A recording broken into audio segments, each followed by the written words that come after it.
almost ready, Your Honor. Defense is ready.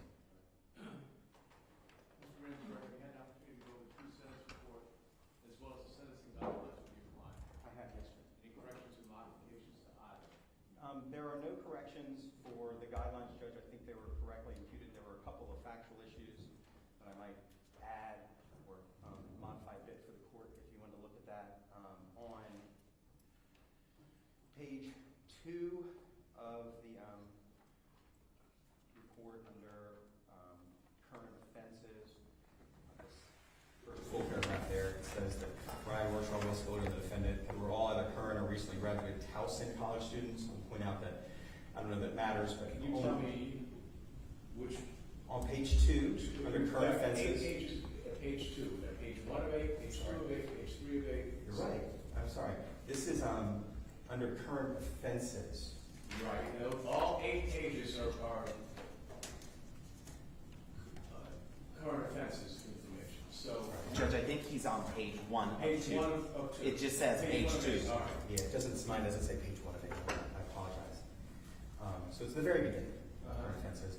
It says on June 16, 2020, Brian Warshaw, Will Spiller, and the defendant were all either current or recently graduated Towson College students. For whatever it's worth, my understanding is Mr. Spiller was actually University of Richmond graduate. He wasn't a Towson student, like Mr. Barmak and Mr. Warshaw was. Then on page 2 of 8 under current offense, and it spills over onto page 3 of 8 at the end.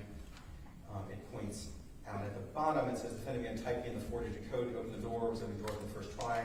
Spiller had only told the defendant the code once the day before. The only thing we would add there is, in fact, they had previously the prior year been to this cabin, and he had learned the code as well the year before. So we start. Okay, I paid no attention to that when I was mentioning the guilty plea. And so. Other than that, Judge, I do not have any other questions or questions. No, Your Honor. All right, so those 2 modifications, this PSI as well as the sentencing guidelines, made part of it.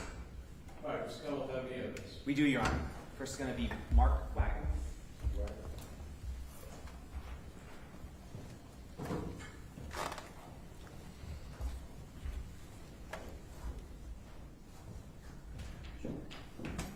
Do you solemnly swear to tell the truth, the whole truth, and nothing but the truth? Yes. Thank you, sir.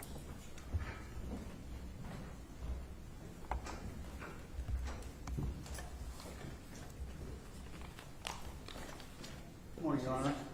Please state your name for the court and everyone in here. My name is Mark Christopher Wagner. Are you the father, Officer Chris Wagner? I am. Do you have a victim impact statement you want to read to the court? I do. Your Honor, can you read it for the court? Please read it. Is this the same one as in the PSI? It is, Your Honor. He desired to read it to the court. That's fine. Impact. I'm supposed to explain or express the impact your actions have had on me, my family, and so forth. Considering that said actions were made while you had enough drugs in your body to remove all but your most base personality, and that base personality showed what you really wanted to do was hurt anyone you could, even kill for as long as you could get away with it. Yeah, I don't see whatever impact you've had on anyone who knew or cared about Chris means a damn thing to you. Maybe the impact of what you've done to your family? You'd have to work several lifetimes to pay back or even minimize the damage you've done. No one on this side of the discussion wants you to live any further in this lifetime. We might settle for you not being out in the free world to do any more damage. There are facts I want known to you. The first is that my son was the instructor for his department on the taser and bolo devices. Combine that with how officers are pretty much expected to start with non-lethal methods when apprehending or restraining a perpetrator. The argument could be made that if Officer Wagner had led with his firearm, you'd be the corpse. What matters to me is that regardless of these other factors, he would have only harmed or eliminated you if he had no other choice. He went with the intent to restrain you from further harming anyone, including yourself. That is who he was, and it led to the career he had. Your response, no matter what excuse anyone wants to play at this, identifies you as a being with considerably less to offer the world. Your parents can only hold some of the blame for this. You are an adult. You chose to continue to be that manner of person. If you could have been no better, you are all to blame for not restraining you away from the rest of humanity. So you did what you did. In doing so, you removed a person who has more than his fair share of challenges and weaknesses to overcome, which he managed and continued to work for the better. His struggle is done, while the struggles of his family, friends, and associates have increased exponentially. Anyone from that moment on who could have benefited from his presence in their lives, especially in his chosen profession, will now suffer from that absence. That's your accomplishment. Along with lying to people about how you help them be ready for issues that often arise. Also, their money can line pockets of other people, including your own. There is no forgiveness to be had here. No weakness to allow some long-worded excuses or theories to lead to understanding. You unnecessarily ended the life of someone trying to help. We are all left with the wreck after that. I wish you and yours 1,000-fold of all possible consequences for the remainder of your existence. Thank you, Your Honor. No questions. Examination. Mr. Barmak, what you Sir, I am.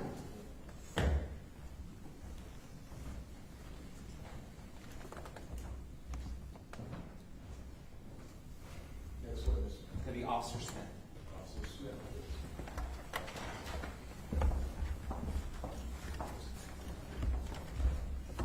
Do you solemnly swear to tell the truth, the whole truth, and nothing but the truth?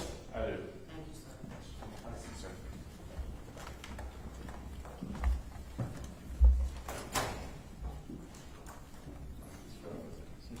Sir, please state your name for the court. Officer Timothy James Smith, Wintergreen Police Department. And Officer Smith, we're going to go into a couple things. When did you become employed at Wintergreen Police Department? Would have been summer of 2021. And in that time, did you happen to meet Officer Wagner? I did. He was there before you. He was. Now, we're going to get into who Chris was at the end, but right now we're going to fast forward to June 16, 2023. What shift were you working? I was working the evening shift. And in that capacity, I'm going to step over this way, Judge, just to help. In that capacity, working the evening shift, who was your shift partner? Chris Wagner. And what was your shift hours? So I worked the 3 p.m. to 1 a.m. shift, and Chris was working the midnight shift, the 8 p.m. to 6 a.m. shift. And so you've been working with Officer Wagner for over 2 years now. That's correct. And on this night, where were you? Where was he? So Officer Wagner was still up on the mountain at Wintergreen. For those of you that aren't familiar with Wintergreen, there's a valley component and a mountain component. And so he was up top on the Wintergreen Mountain, and I was down in the valley off of the 151 corridor. And how did the call come in, and who decided who was going to be there? So rewind just a little bit. Yeah. Officer Wagner and I had already met up prior to this incident, and had a quick bite to eat. Was kind of game planning the evening for each other, and we had a house watch that we had to do down in the valley. A house watch. Whose house? One of the judges that lives on the property. Justice Limits. You were assigned to watch his house while Chris was up on the top. That's correct. So that kept you from being with Chris. Yes. And in that regard, you're I down. want to clear that it's not my house. Yeah. That's why I said, I want to clear that I don't live in Wintergreen. and so you're down in the valley, he's up on the mountain. How did the call come through? Man with a knife. So Chris responds, what do you then do? I'm sorry, I missed that. No. How did the call come in? So call came out with a man with a knife. Man with a knife. Okay, thank you. And so Chris responds, what do you do? I immediately respond as well. But you have to go through Stony Creek, 151, up Beach Grove, up to the top of the mountain. Yeah. And at this time, when you start responding, were you wearing your body worn camera? I was. I'm going to show you over here what's marked on the screen. It's a still with Axon Body 2. Is that your body worn camera? Yeah. You've observed this in my office. Yep. It's the one I was signed. At this time, Your Honor, the Commonwealth is going to ask permission to play the video. The Commonwealth does have the disclaimer in that it's going to end with a lot of bloody images and individuals in a state of undress. No objections. All right, so with that, and any member of the audience who thinks they might be disturbed to the point where they're going to be at some manifestation,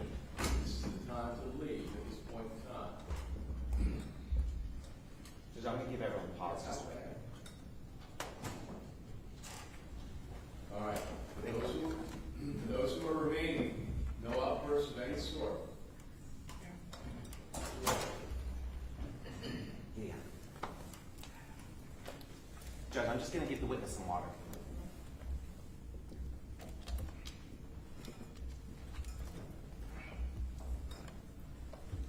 So while it's playing, for a moment there's going to be no audio, and then it kicks off to audio, and then we'll be taking off. While this is playing, where are you traveling now, Officer Smith?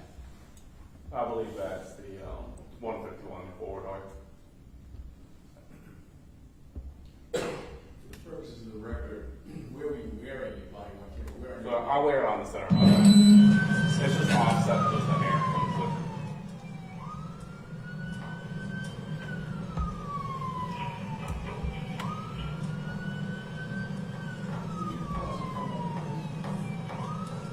It is positive. For the purpose of the camera, I want to make sure you don't. All right, go ahead. Thank you, Honor. 16 Wintergreen, you still have the collar on, blonde.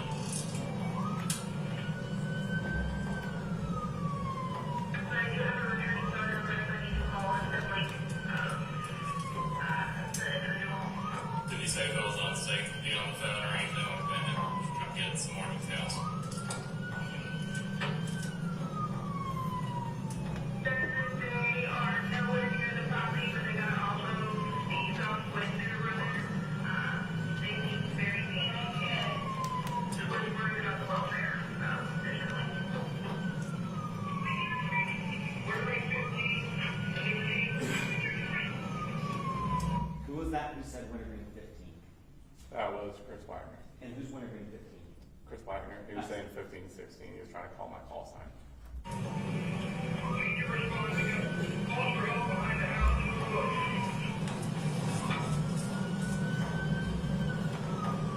I'm getting the new trip now. Go ahead and contact Nelson across the state.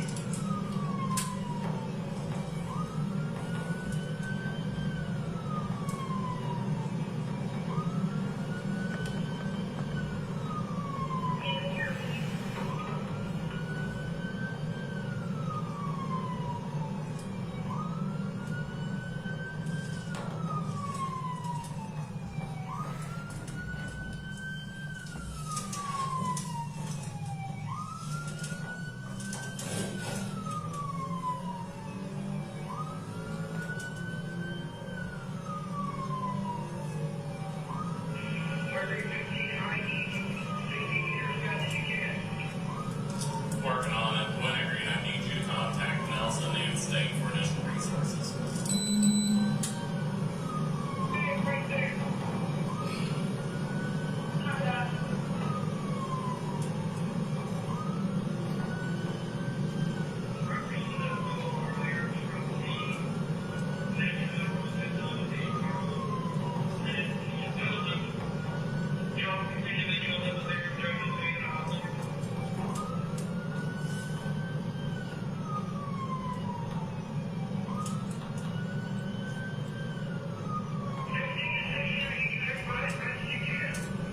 I'm working, man.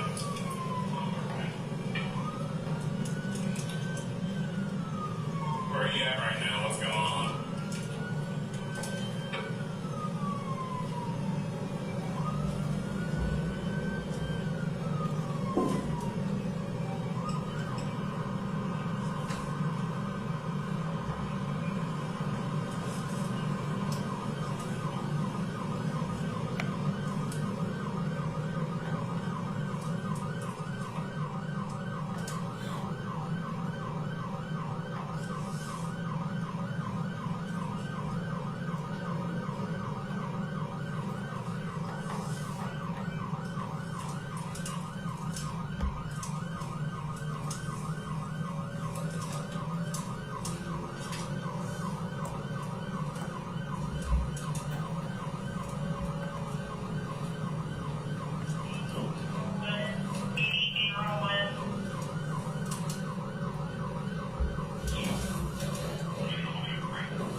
Station 1 on and fire.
Wagner, what you got?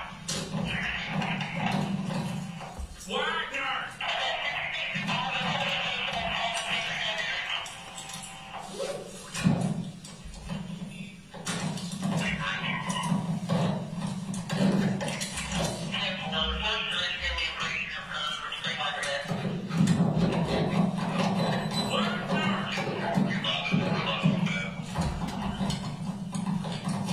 Wagner, where are you?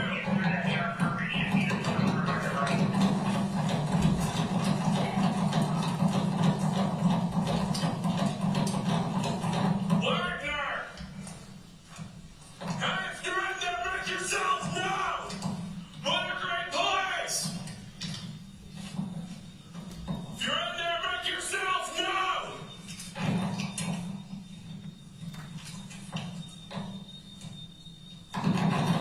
Hey, Wagner! Wagner, where are you?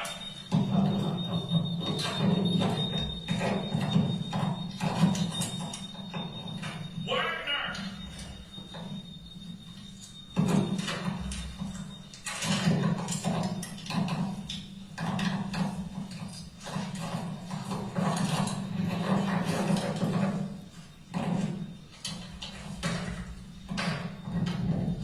Wagner!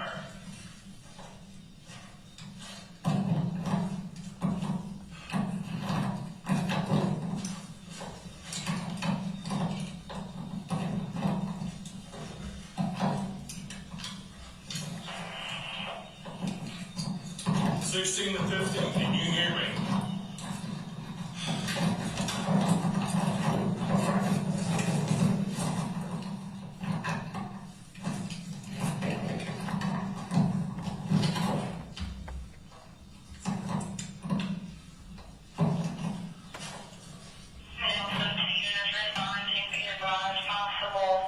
Wagner!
We need to get him about safe. Take him in the heart.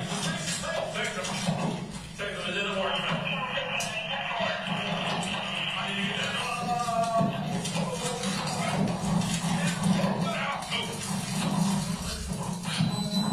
Alright, stop on that. I know you. Hey, get on the ground. Hey, keep yourself. Your hands behind your back. Get my gun away from him. Get out here. Good. I need to get on. Get down. Check.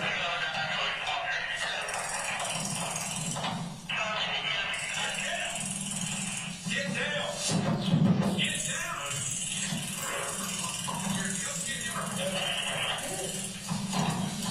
Hey, get ready to get on.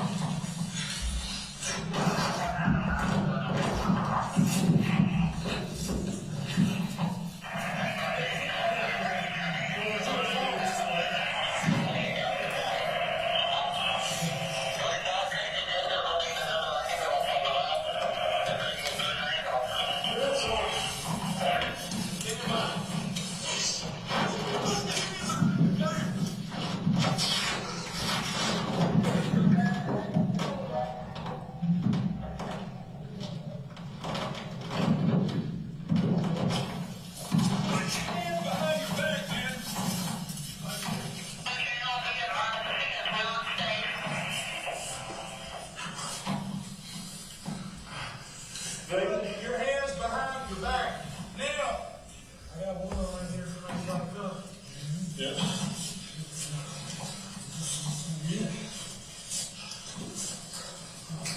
Give it your fucking hands. Here's the other one. Get his hand on my hand. Get his hand on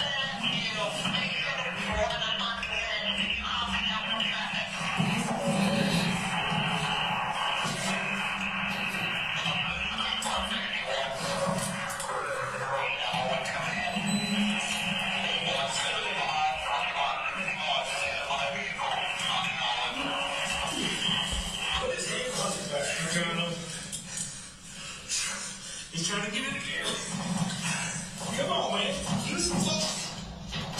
Good. Yeah. I'm trying to get it. How much on me, Joe? I'm trying to handle it. He's pulling it. He's already got his hand away from me. I can just.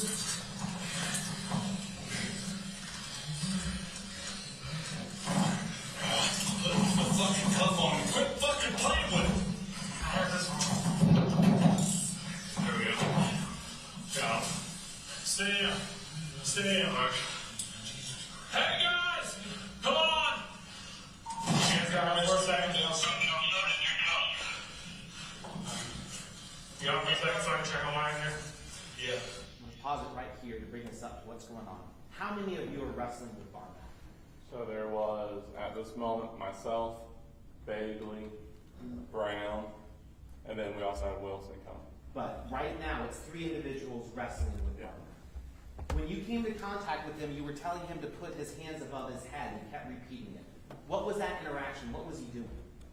So when I first came down the hillside, the reason why I came down the hillside is I saw the white light from Officer Wagner's ear. So I went back outside the building, walked down the hillside. And that's when I came across Barmak. He was standing a little bit separated from that white light. He was just kind of crouched in the brush line, sitting there kind of laughing. Just covered in blood, sweat, and grime. And when you told him to put his hands on his head, did he start doing that? He did. He actually initially complied with me. And then what happened? And then he chose not to. Now, from here, you said you're going to go check on Wagner. Is this because you could see a light shining down? Now, this is a steep cliff. I could see the light still. I could see Wagner's body off in the distance. Okay. I'm going to resume playing. All right. Hold me, remind us, four down. Back in behind your seat. All right.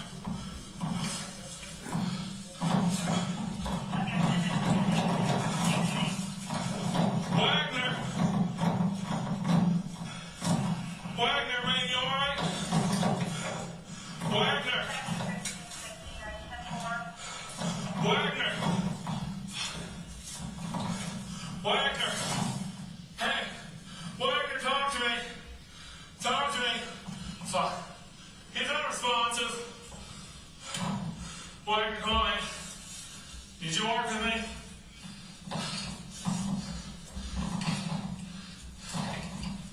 Hey, I need Stokes or something backboard. He's unresponsive. He's not breathing. Come on, Wagner. Come on, man. Come on. Come on, man. Wagner, talk to me, brother. Talk to me, Wagner. Oh, fuck.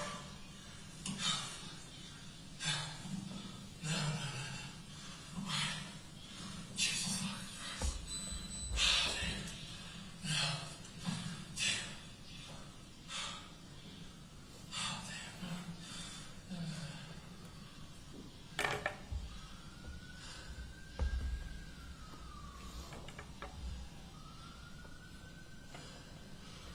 I ain't got a pulse, guys. No, I don't have a pulse. You know, we need red. We got all the damn. Don't have a pulse. Careful. You down here. There's nothing to pick up. Oh, Wagner. All right. Careful. We're trying.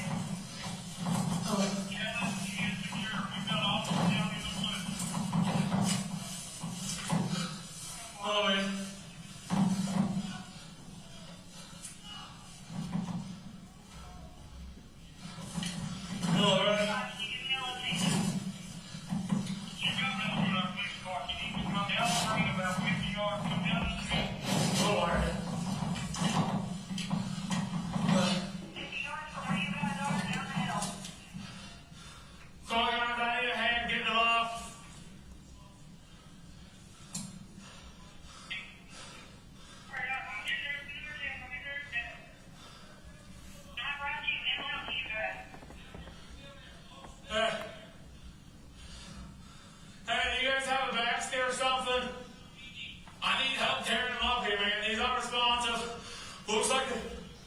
Looks like a GSW to the head.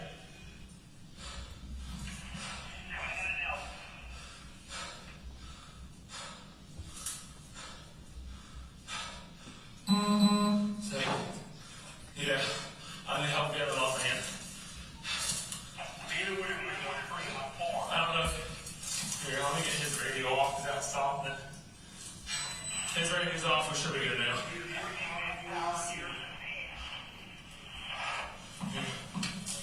I need to get him up. He's not breathing. I lost my fucking mag somewhere. It ejected my office. I need to get him out from here.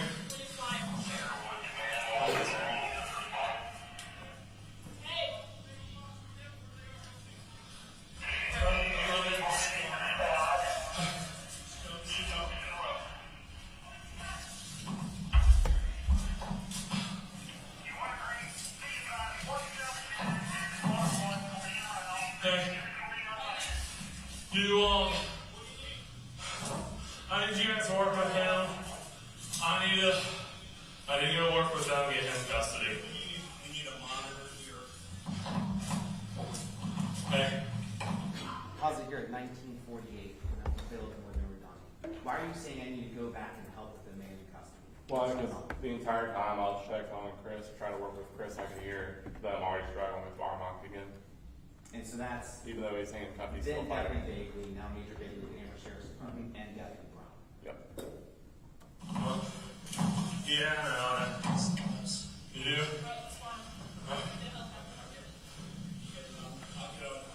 Yeah, get on Nelson and do it. No, she won't be able to do it. Get Nelson.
Those 8 minutes when you're driving, what's going through your mind when you're hearing the cries of help? So the initial dispatch when I was told that there was a man with a knife, and that there was somebody else already stabbed, my first thoughts in my head was, all right, I'm gonna be on the news tonight. I'm just gonna go up here. I'm gonna have to shoot a man, kill him, and that's gonna be my night. Something I've trained for, something I've been through. So going up that mountain, it's the fastest I've ever had to drive in my life, especially after I was hearing Chris call my call sign yelling help. That's not his personality. That's not his tone of voice. You've worked with Chris for 2 years. So I could tell that there was something drastically wrong. Now, and of course, you know there was. When you saw the pistol, when you saw the light, how far away was that from Chris's service weapon away from his It office? was a pretty significant distance. As far as footage-wise, I couldn't tell but you. it wasn't next to him, it wasn't. No, it was like off here. And you didn't know that the defendant last had that pistol. I did not. And there's a point where you saw, and you're giving the commands to Barmak, the defendant, and you're telling him he's approaching you. You put down your M4. Why did you shoot him? Why? Because at the time I knew I had other options available to me. I know I had backup at the time. So backup was right up on the hill. I didn't know it was right up on the hill. I just knew that they were coming. Okay. And so with that, I had my sights on Barmak. I vividly remember telling myself, I do have other means to do this. And I put the weapon back on safe. And then that's when we got into our struggle. Now you deployed your taser. Did it have any effect on him? No. Bailey deployed his taser. Did it have any effect on him? Nah, stop for a second. So he was uncontrollable. And so you have all this. You then finally get him restrained, and then you see your partner. You see Officer Wagner.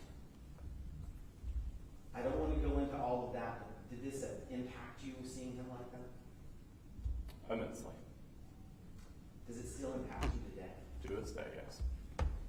I'm going to finish up some questions on this scene. We're not going to end on how Chris died. We're going to end on how he lived. But I need to finish with a couple more questions on this date on May 16th. So you responded. You responded. EMS responded. You said to this day it affected you. What's been going on because of what happened to Chris for you? A lot, actually. So I decided to pursue a little bit more into my EMS side. I've worked fire and rescue and law enforcement for almost 15 years now. And I decided I was going to change jobs and move over to and become a paramedic, which I'm currently in school for. I've delved a lot more deeply into law enforcement training as well with that. Taking numerous classes a year, classes that specifically involve engagements at night, ambushes, that sort of thing.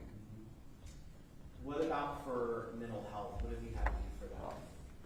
So I had a conversation about a month prior to this incident with one of my close friends out of Augusta, and him and I both came to the conclusion that we had been in the business for a while now, and that we should probably seek therapy, just looking at the long game. And the night this incident happened, I trained jiu-jitsu at a separate gym, and one of the guys I trained with, his wife was a counselor and a therapist, and they got in contact with me, and I immediately started seeing therapy through her, which I've continued to this day. Now, we're going to get into why, but you currently hate Fridays now. Yeah. Now, of course, that was when Chris was killed, it was Friday. Yeah. We're going to get into the significance of other Fridays. What did this do to the EMS shift that responded? So the shift that was working that day, that was C shift. It was MJ, it was Pete, it was Renee, it was Caleb and Robbie, and that shift has since dissolved. So the impact has been beyond just you and... One of the grateful things I've been able to luck out with Wintergreen is I was able to work both fire and rescue and law enforcement simultaneously. I enjoy both of those career fields, and the fact that Wintergreen let me do that, I loved it. So I became really good friends with almost all the shifts immediately there, and it destroyed that shift. Now, as I mentioned earlier, I don't want to end on how Chris died. Let's talk about how he lived. How'd you meet Chris? So I had actually originally met him when he was working for Massanutten Police Department, when I was a volunteer over at Elkton Emergency Squad. And before that, we went to the same high school, Spotswood High School. He was a couple grades ahead of me, so I never kind of met him through that aspect, but I knew of him. And so you meet him there at Massanutten. You then come to work for Wintergreen Police Department, and who's there? Chris Wagner. And do you instantly get on the shift? So I wasn't initially assigned to his shift. I was assigned to the other rotation. However, we have an overlap day on Fridays. So that overlap day, we all both rotations work, and that's how I was able to start working with Chris. So every Friday I work with Chris. Okay. Every Friday you work with Chris. That was one of the big things. What did this then develop to on Fridays? So after a while, our Fridays developed into we would do pizza and kind of hang out for the night with our the dispatcher that was on duty, and everyone that worked evening and nights would hang out. And it was just kind of like a cool way for all of us to kind of collect for the day, figure out how each other's weeks have went. And from hanging out with Chris, did you discover y'all had some hobbies together? Oh, we had a bunch. And what's that? So- What are Chris's hobbies and yours? Him and I loved watching movies and TV shows. Usually our Fridays involved catching up on what we watched for the week or something like that, or something new to watch. And we also started going hiking together. Mm-hmm. Chris loved hiking. He did. And during this time, did you find out Chris was doing anything to support his family? I did. What was that?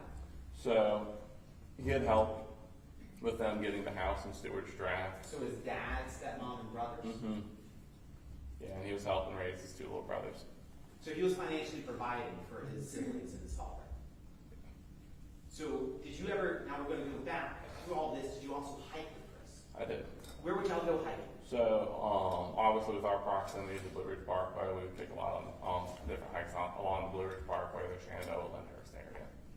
And what about animals? Did Chris like animals? He did. And what was that? So he loved one, Barney, the cat we have at the PD, and then two, we always had the raccoons that would kind of come with the cat food and stuff being there. So he had specific names and stuff for each of the ones that would always show up. Now, so you said Chris lived in Stewart's Draft. Yep. So he's not necessarily next door to Wintergreen. How did Chris handle working shifts in Wintergreen or extra duty? So he picked up the taser and bowler wrap instructor for us when our lieutenant left. So He did that. Would he also just take extra shifts or fill in for other dispatchers? Or he would voluntarily. In fact, Tim and the other night shift officer kind of had a gentleman's agreement with each other, and whenever the one needed off, they would always snake it to each other so that way they could kind of keep their night shifts. Would Chris ever shy away from going into harm's way? No, never. So how he, on this 16th, was exactly how he was every day. Yeah. He swore an oath to protect people, and he meant that. Men ever been up. Don't know that. Judge, at this time, the council's going to move to make comment 70. It's the body on camera.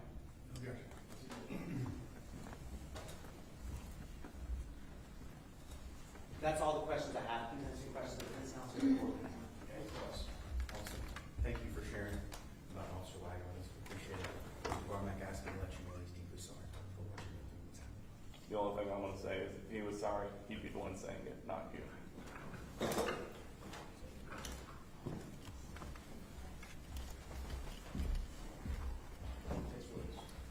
Chief Russell.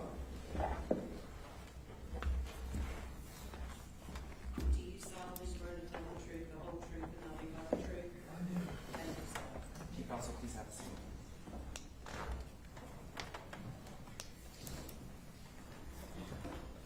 Good, next up in front.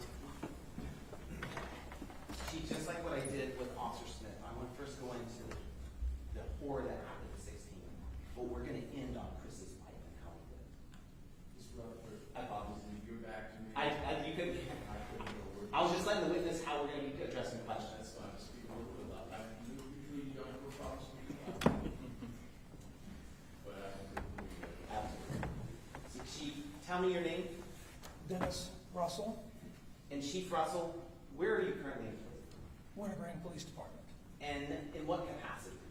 I am the Chief of Police. And when did you become the Chief of Police at Wintergreen? January 1st, 2018. And what's your law enforcement background? Just tell us a little bit about yourself. When did you go into law enforcement? Started when I was 18. I went to the Polk County Sheriff's Office in Florida, began in detention, and then moved over to law enforcement patrol and retired after 25 years at Polk County. Okay. What brought you up here? My wife, who was alive at the time, had some medical concerns, and we wanted to go from hot to cold. So we moved to the cooler weather. And I take it that's over in Wintergreen. Correct. And did you start working there part-time? You were retired. I was retired. I was working in the pharmacy because I felt I still needed to do public service. And one of the officers came in and we got to talking, and he said they had a job opening, and I told him that there would be no way that my wife would put up with something like that again. She had did it for so many years. So I went home and I told my wife jokingly that I was offered a job or to try for a job. And she said, you know, you haven't been the same since you retired. Go for it. And so in 2008, I started as a dispatcher Okay. at the police department. And so going from retired law enforcement to dispatching. Yeah, retired in April of 2006 and started dispatching in November of 2008. And then things lead you to leave Nelson, but then you come back for the chief job. My wife unfortunately passed away unexpectedly, and stupidly I moved back to Florida to be with my son and my granddaughters. Things just didn't work out. They offered me the chief's job, and I came back in 2018. And as chief, were you the one who hired Officer Wagner? I was. And he goes by Chris as well. And when did you hire him? Just the year? 2020. In 2020, the height of the pandemic.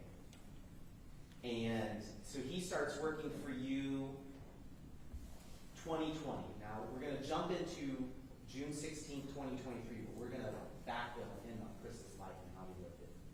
So you've known Chris now for 3 years. He's working for you 2.5. How did you find out Chris was shot and killed?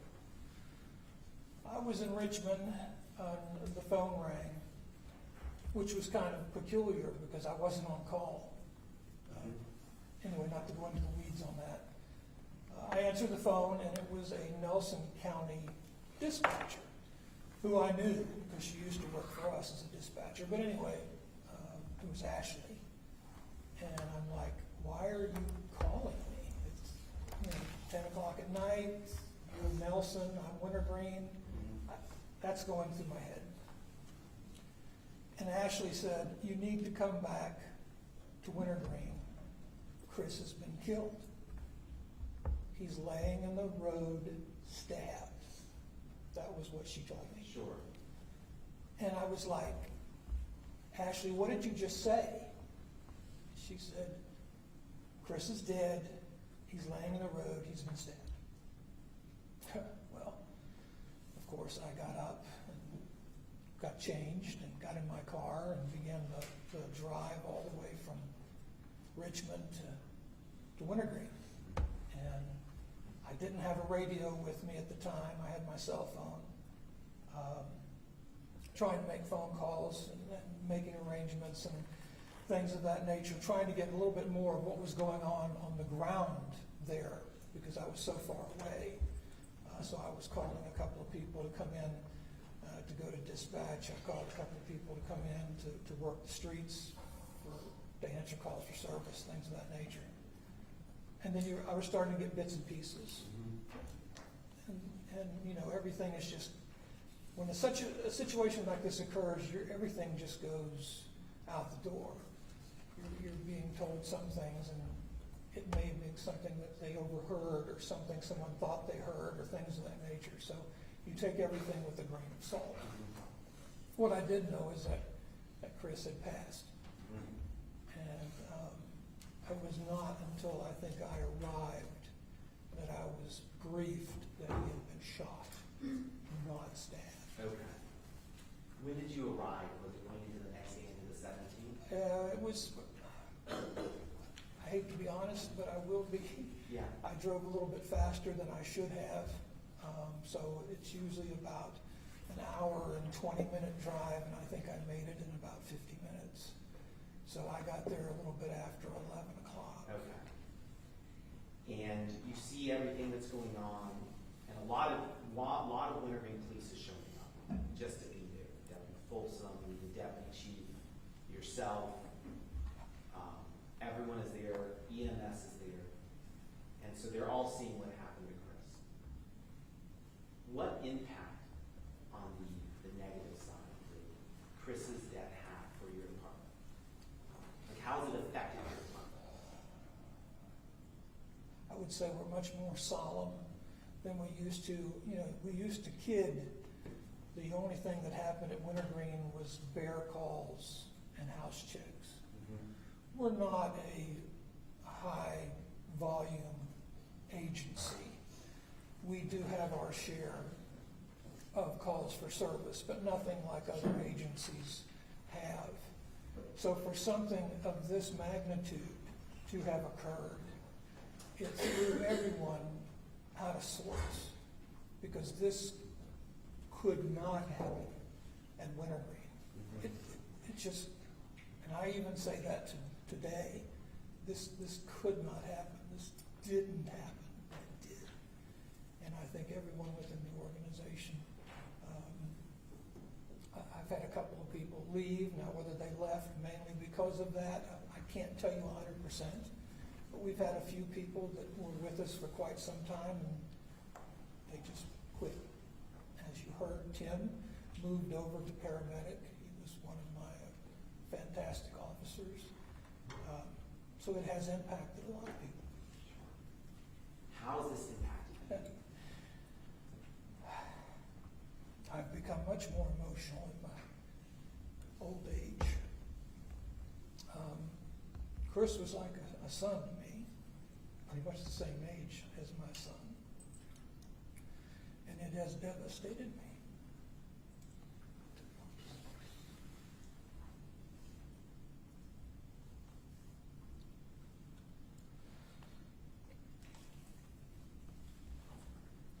Let's talk about how Chris lived. Who was Chris Wagner, Officer Wagner? Crazy son of a gun, I'll tell you. The boy wore sunglasses night and day, and I used to joke with him. He was our midnight shift officer. And midnight shifts, they get a reputation of being a vampire, because they stay awake at night and they sleep during the day. Well, if Chris had to come in during the day, he always wore these dark sunglasses. And I don't know how he saw out of them, but I used to kid with him, you know, how you doing, vampire? And he would laugh. I'm showing you it's marked Hummel 71. Who's who in this photo? Oh, you've got Chris, of course. He's in the left. Yeah, to my left. His father is across from him, Jenny, the stepmother. And then you've got Kai, is the long-haired one, I believe, and Ollie. And that was Chris. This was a younger Chris. That was a younger Chris. Chris loved his family. He joked, both of his younger brothers are extreme autism, heavy on the scale. And he would come into work and say, those kids are driving me nuts. They're always on my nerves. But you could tell he loved those two little boys very, very much. And I think he would do anything for them. I'm going to Hummel 72. This photo, everyone's a little bit more grown up. Well, I believe this is probably younger, because that's, if I remember correctly, Hunter I see. is in the green, and Kai and Ollie are the two tiny ones. I see. Okay. And then his sister. And so Chris loved his family, He did. and he loved his police family as well. We're going to get into that in a second. We're going to go into Commonwealth 73. What is this photo of? That's Chris and his brother at a birthday. I take it this isn't Chris turning. No, That's his brother. but just look at Chris's face. He's just. I'm going to show you Commonwealth 74, another birthday. That's Chris as well with his brother? Excuse me. No, you're good. Sorry. I'm going to show you Commonwealth 75. What's this photo of? Chris and his dog, the dog that never liked me. The night that I had to go to the home, it was early morning, about 3 a.m. The dog was there, and the dog just, from then on, never got along with the dog. But that was Chris's dog. Probably because you kept putting Chris on work and you took him away from his dog. That's possible. I'm going to show you now what's marked Commonwealth 76. What's this photo of? Chris and his dog. All right, Commonwealth 77. What's going on here? Well, that was another one of the family's dogs. Chris's dog is the hound, and I think the pit bull was Mark's, the father's dog. That one liked me. Unfortunately, they had to put that dog down. He was sick. All right, Commonwealth 78. How was Chris as a professional? You know, that's a really good question. When I first met Chris was at the oral review board for him to come in and we have questions that every applicant answers. And at the end of it, the people that are doing the interviewing, they have to write down remarks about the person, good points, bad points. And I actually went back and I read my comments for the oral review board, and I wrote that he was respectful, that he was confident, that he was a good person, and that he would do well at the Wintergreen Police Department. And he was hired. And he was hired very quickly. The thing about Chris was he came to us with experience. I'm going to get into that real quick. I'm sorry. No, you're good. Thank you. You led into it. Commonwealth 79. Is this when Chris worked over at Massanutten? Massanutten. So you're talking about Chris had experience. Tell us about that prior experience. Chris started out as an attendant, a person that would be at the gate at Massanutten as you pull in. You have to check in and get passes and things of that nature. For 5 years, he was an attendant there at the gate. And I believe the chief there saw the value of Chris and decided to put him through the academy. Chris went to the academy in Weir's Cave, graduated 5th in his class. He worked for 2 years as a police officer at Massanutten. Unfortunately, the police department dissolved. It got unfunded, and so Chris and his fellow officers were looking for work. So when Chris applied, he had at least 2 years road experience, which I guess people would think that's not a lot. But again, we're not that high-profile agency that other agencies would have. So Chris was picked up quickly because of his experience, the way he carried himself, his respectful attitude, and so he was hired rather quickly. So now I'll show you Commonwealth 80. So that's now Chris with you at the Wintergreen Police Department. That picture has been around the world. I wish it was never taken. But yep, that's his picture for his ID card that was taken when he first started. Now, how was Chris as an officer under you? How was he with assignments? What did he do? He never turned down an assignment. when we first bring an officer in, we have them go into dispatch. And we train them as a dispatcher, and we do that because if the dispatcher goes down or gets sick or something like that, someone's got to come in and fill that position. That's core to our agency, is our radio communications. So Chris went through the 40-hour training, and he had a knack for it. I guess it was probably just Chris who likes to talk and things of that nature. So he did his 40 hours in communications. He came out as an officer. But whenever we had a communications opening, someone took vacation or someone got sick or maternity leave or something, Chris would say, if you need help in the comm center, let me know. And for those that don't understand, a lot of people, once you become a police officer, you get to a certain degree or level of expertise and things of that nature, where they might see going back into the comm center as a step down, as something, for lack of a better word, beneath them, because they've moved past that point. Chris was never that way. Chris was, if you need me in the comm center, I'll do it.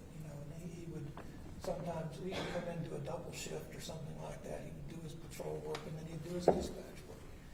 He would never complain. He would never say, well, can you get somebody else? Or, that's not my job, Chris he would do it. I could count on him. What about for additional training? Chris ever shy away from developing himself? No, in fact, he became our bowler wrap instructor and our taser instructor, and he really dug into that deep. I remember a few weeks before this happened, he came to me and he said, I need some equipment. He needed some stands or something to put up the targets for the taser. And I'm like, do you really need that, Chris? Yeah, I need that. I said, okay.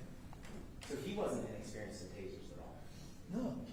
I mean, he had his regular training that a person gets, but we actually sent him to an instructorship for both that and the bowler wrap. Now, let's talk a little bit about what Chris did for his family. We talked with Officer Smith and went through on to you. Did Chris ever talk to you about what he provided for his brothers and his father and his stepmom? I try not to get too involved with people in their personal matters because I don't want them to get the feeling that the chief is trying to find out stuff on me. But with Chris, it was just kind of like a father-son sort of relationship. I mean, I didn't call him son or anything like that. But anyway, and he would talk to me and he would tell me, that he had this house that the family was living in, and he had his room. He had a room in the house, and that he provided for his brothers and his family. So he had a room, he provided a house. That's correct. When I went to get his uniforms and equipment, he had a room. It was, I don't know, maybe 8 by 10, maybe 10 by 10 at the most. And this is a house he bought.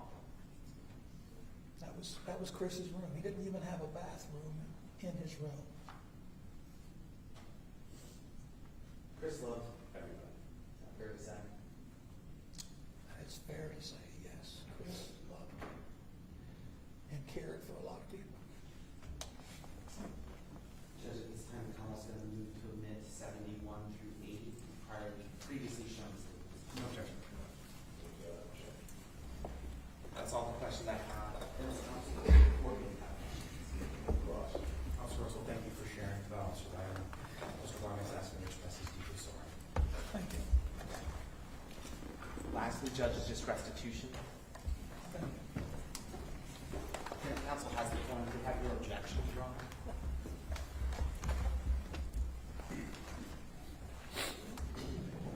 This has to be submitted in orders in a second. Just for the court, the numbers are 150, 2,100,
That is correct, Your Honor.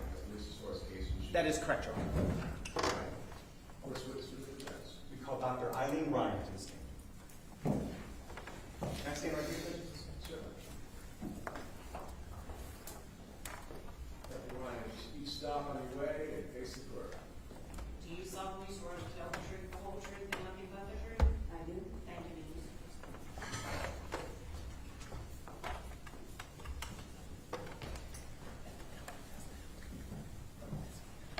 Doctor, for purposes of the record, would you please tell the court your full name and spell your last name for us? Dr. Eileen Ryan, R-Y-A-N. And Dr. Ryan, how are you employed? I am a professor of psychiatry and behavioral health and vice chair of clinical services at The Ohio State University. And what degrees do you have?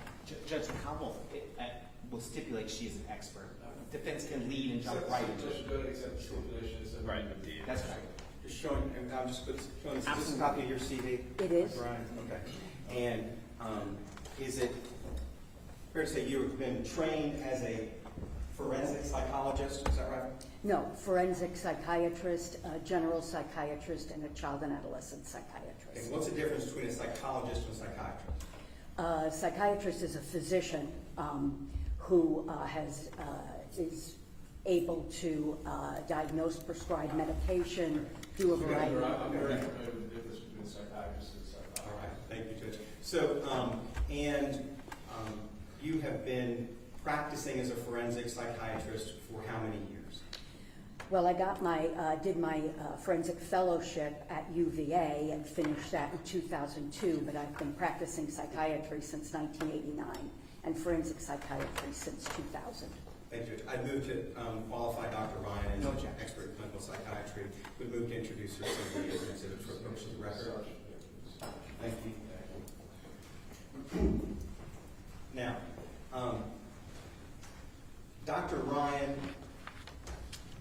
were you asked to conduct an evaluation of Daniel Barmak to determine his mental state at the time of this offense? Yes. Okay. And how do you conduct an evaluation like that? There's a variety of parts to that kind of an evaluation. One is to do a forensic evaluation or conduct an interview with the defendant. Also to review other sources of information, medical records, for example, discovery that may be available. Also to interview collateral informants who may be able to shed some light on the defendant and his state of mind, such as family members, friends. Dr. Ryan, would you do me a favor? Move that tissue box behind you or it's obscuring part of your face. Were you able to review all those items in your preparation of an evaluation, Mr. Barmak? Yes, I was. And were you able to meet with him? Yes. How many times did you meet with him? I met with him for about 3 hours face-to-face in the jail in Charlottesville, and then I did a over 2-hour video interview with him. He was in the jail, I was in my office in Ohio, but it was a face-to-face interview. Okay. So 2 separate occasions. Now, I'm going to jump to the end here, and I'm going to come back and we'll go over a little more detail.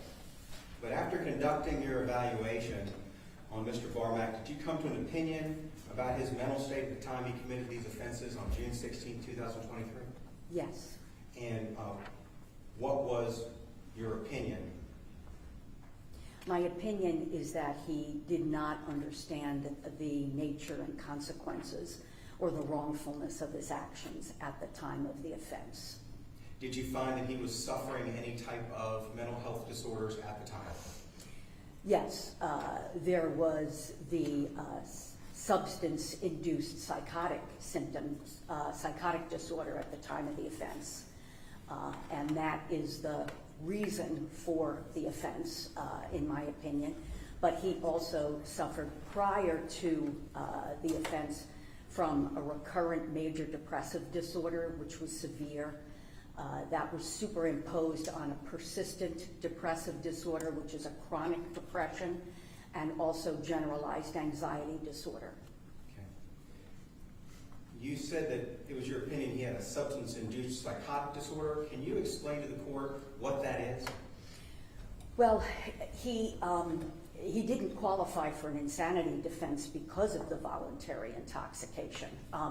But other than that, he was not rational in his thinking. So, and that psychotic state, which was a total break from reality, which is the definition of psychosis, was comprised of hallucinations and delusions that were the result of the ingestion of ketamine and psilocybin, magic mushrooms, prior to the offense. So if he's experiencing, Daniel Barmak was experiencing psychotic break, Yes. was it, in your medical opinion, could he understand the wrongfulness of his actions that night? He could not. Did he have the ability to control his actions that night? I don't believe that he did. He thought that he was fighting for his life. You mentioned previously that this might be the same standard for someone who would qualify for an insanity defense if I'm not guilty of a reason of insanity. Is that right? In my opinion, the prong of not appreciating the wrongfulness, definitely, but it's negated by the fact that there was voluntary substance use. That disqualifies it from a not guilty of a reason of insanity finding that, right? Correct. But otherwise, what happened to him is exactly the same. Yes. And the not guilty of a reason of insanity would require some other underlying psychotic disorder, right? Pardon me? An insanity finding would require some other underlying psychotic disorder, not a substance-induced psychotic disorder, right? Correct. Okay, thank you. Now, do you have an opinion about whether or not the violent and resistive behavior that we saw with Mr. Barmak that night was caused by the psychotic disorder? Yes, it was. It was. Thank you. Now, I want to go back a little more, and I'm going to break this down a little more. What is a psychotic episode? What does that mean? What happens?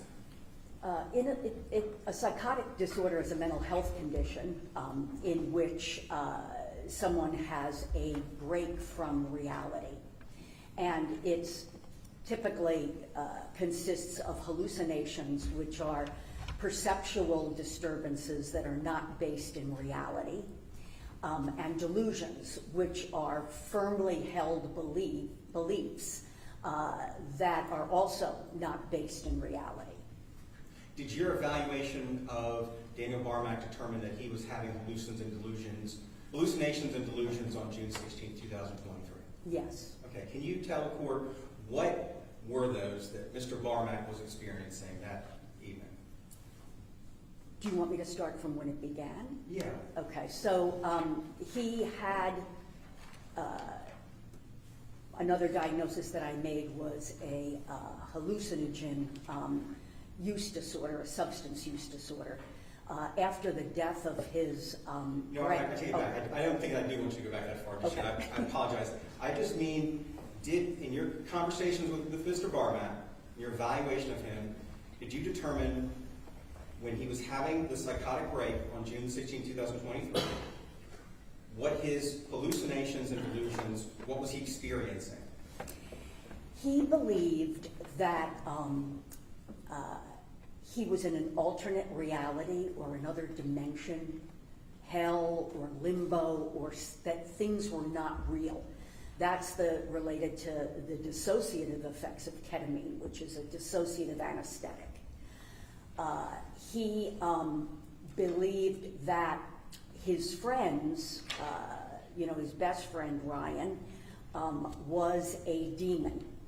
He tried to kill himself, by jumping off the balcony or the deck of the home to reunite himself with his body, or with his soul, because he felt like his real body was somewhere else. He thought that his friend Ryan was a demon. He looked like Ryan, but that was because of shape-shifting. He thought that Ryan was a shape-shifting demon. He thought that William, his other friend, was a demon, and that they were trying to keep him from reuniting with his soul. They prevented him from jumping off the deck and put him into a room in the basement, told him to go to sleep or whatever. He perceived that as these demons, preventing him from reuniting with his soul. He also, as part of the dissociative effects and the anesthetic effects of the ketamine, was walking on glass and not feeling it. He cut himself in the abdomen and didn't feel that. He was hearing what he thought were the voices. This is before there were ever paramedics on the scene.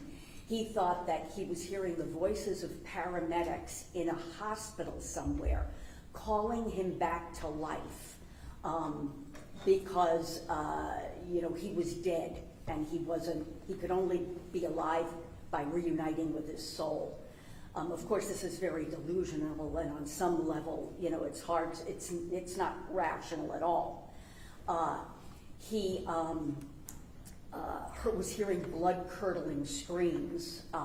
He had olfactory hallucinations. When he was in the ambulance, he said that he could smell the demon, and that he felt like he was surrounded by demons, and that he could smell them. He also thought that Officer Wagner was not a police officer, but instead was a shape-shifting demon too. So those are just some of the things. Okay. Now I go back a little more. When did he first start experiencing the delusion and hallucinations on June 16th? It was during a hike. He had been using ketamine. He brought ketamine with him on the trip. He was using the ketamine because, unfortunately, this is all too frequent. He had read about its antidepressive effects. He had also read about the antidepressive effects of psilocybin, had watched videos of Johns Hopkins. So he had brought up the ketamine, and he had been using it. He was using it on the way up, and he was using it during the trip. He also took psilocybin prior to going on this hike. One other time he had combined the two, but the night before, when they first got up to Wintergreen, he had used what he called a microdose of psilocybin with the ketamine. Again, he was extremely depressed. He said that he just wanted to get some pleasure out of the trip. He felt better when he took the microdose along with the ketamine the night before. And then before the hike, took a larger dose. He went on the hike. He started to dissociate during the hike. Came back to the house with his friends. They had gone to a brewery and gotten some beers or ciders, alcoholic ciders. He had a cider or two, and then started to vomit. And that's around when he said that he lost his grip on reality. He tried to jump off the deck at that point in order to, get attached to his soul. He kind of kept comparing this and rather feeling like the analogy he gave was that it was like a brain that had been without oxygen for too long, that if his soul was kept from his body from too long, he would die forever and he'd never be reunited with his soul. And then things just progressed from there. When his friends tried to help him and kept him from jumping off the deck and brought him to the basement, I think one of his friends flushed the ketamine away. He thought that this was evidence that they were trying to keep him from reuniting with his soul, and the shape-shifting demon business began. And he felt like, that they're helping of him. He had to get to his soul, and that's when he started to fight his friends. What did he think would happen if he didn't get his soul back? He would be dead and lost for all eternity in hell. Now, you reviewed prior testimony, you provided the evidence in this case, right? Was there any prior disputes between Daniel Barmak and his friends prior to him trying to jump off the porch from the house? No, Any ill will towards them at all? no, Any reason that he should have had to have to attack them or be violent towards them? no rational reason, no. Okay. And those two other men, Ryan Spiller and Ryan Warshaw and Will Spiller, they also were using the psilocybin that was there at the house, right? That's my understanding, Okay. but not the ketamine. And I'm going to show you, this is the porch. You're saying this is the porch that he would have been trying to jump off of, Yes, right, on the back of the house? How do you know that, man? because it was in the discovery. Any objection? Judge, no. In the preliminary hearing, we did go over this with the witnesses.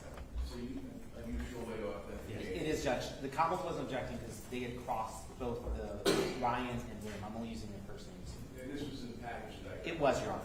So just letting the court know that's where that came from. Now, Do you have a designation on this?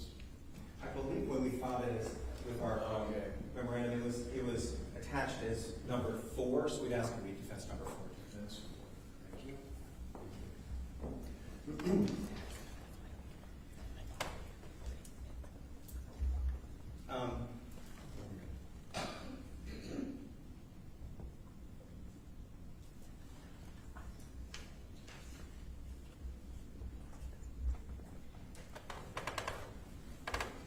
Go ahead. Okay. If Mr. Barmak thought there was a demon in the house, why didn't he just run away? Well, I asked him that, and he felt that he thought at the time that he needed to be reunited with his soul, and he thought that they were trying to kill him. Why did he perceive Officer Wagner as a threat? Do you know that? He thought that Officer Wagner wasn't a police officer. He thought he was a shape-shifting demon, and that the demons were all in cahoots. And you mentioned that he had walked on broken glass, cut himself with a knife. Why is that important? Because that, again, is the effect of the ketamine, which is a dissociative anesthetic. But it reinforced his idea that he was in an alternate reality and that things weren't real, and that he was that he was invincible in some way, particularly when he tried to cut himself with the knife. What about when he was hit with the taser by Officer Wagner? He thought that that was Satan, and that it was, as he called it, the final test. And did there come a point in time also when Mr. Barmak was shot in the leg by Officer Wagner? Yes. And why didn't that stop him? Well, we didn't discuss his. I don't know that he was aware about the shot. He at the time that he got in the leg, but he was, ketamine is is an animal anesthetic, and it's used in anesthesia. I don't think he felt it. Okay. Now, when a person, and Mr. Barmak in particular, is in a psychotic episode like this, does it feel real to them? I mean, does it feel like it's a reality for them? For them, it's a reality, yes. Okay. But he was also dissociative, so there were two things that were going on. So you can be psychotic and have delusions and hallucinations and not be dissociative, and you can be dissociative, as he has been before with the ketamine, without being psychotic. He was both. And that's where that sense of unreality comes from. Okay. So there was a place on Officer Wagner's body camera that's previously been admitted here, where Mr. Barmak is first approaching Officer Wagner, and he's been hit with the bolo wrap, and he says, none of this is effing real. explain how, if he thought there was a soul-shifting demon coming after him, he would also say it wasn't real? Well, I think that that's where the dissociation from the ketamine comes in.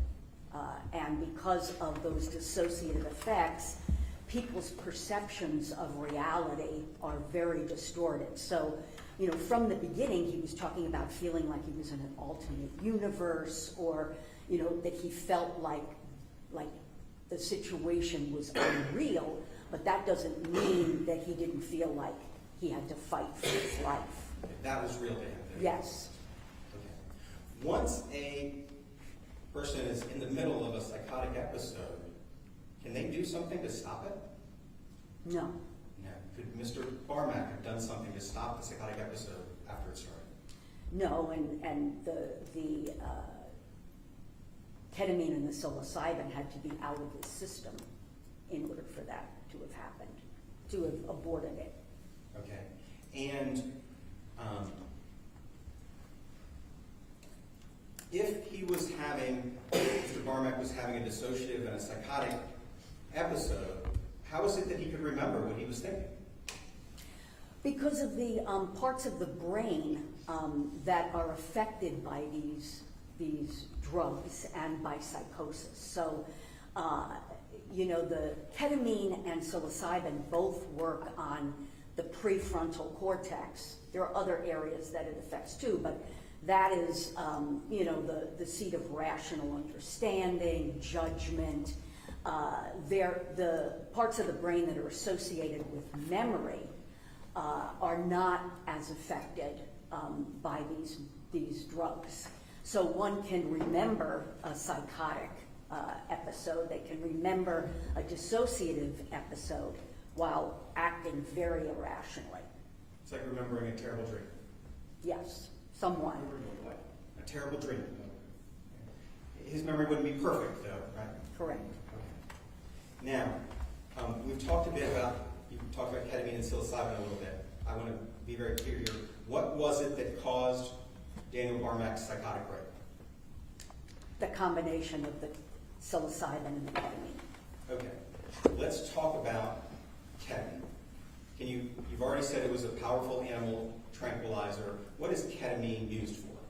Does it have therapeutic uses? It does have therapeutic uses. It's used as obviously an anesthetic, but also in pain relief. It is used in the emergency department for agitation, and it is increasingly used for what we call treatment-resistant depression. Okay. Is it sometimes used recreationally? Yes. And why do people use it recreationally? Recreationally, just to get high. Okay, what's the effect? Dissociative, feeling like you are in, kind of out-of-body experiences is probably the best way to put it. And that's a calming and pleasant experience for people when they take it? For most people, yes. Okay. Now, you indicated that there's also a use for ketamine sometimes for people who have persistent depression. Is that right? Yes. Can you talk a little more about what that use is? That is being used under medical supervision, typically IV, intravenous. Sometimes IM if people can't tolerate intravenous use. Again, under medical supervision for people who have what's termed treatment-resistant depression, which is officially having failed 2 courses of an antidepressant at appropriate dosage and for appropriate duration. I think you told me at Ohio State University, where you work, actually is a clinic that does that. Yes.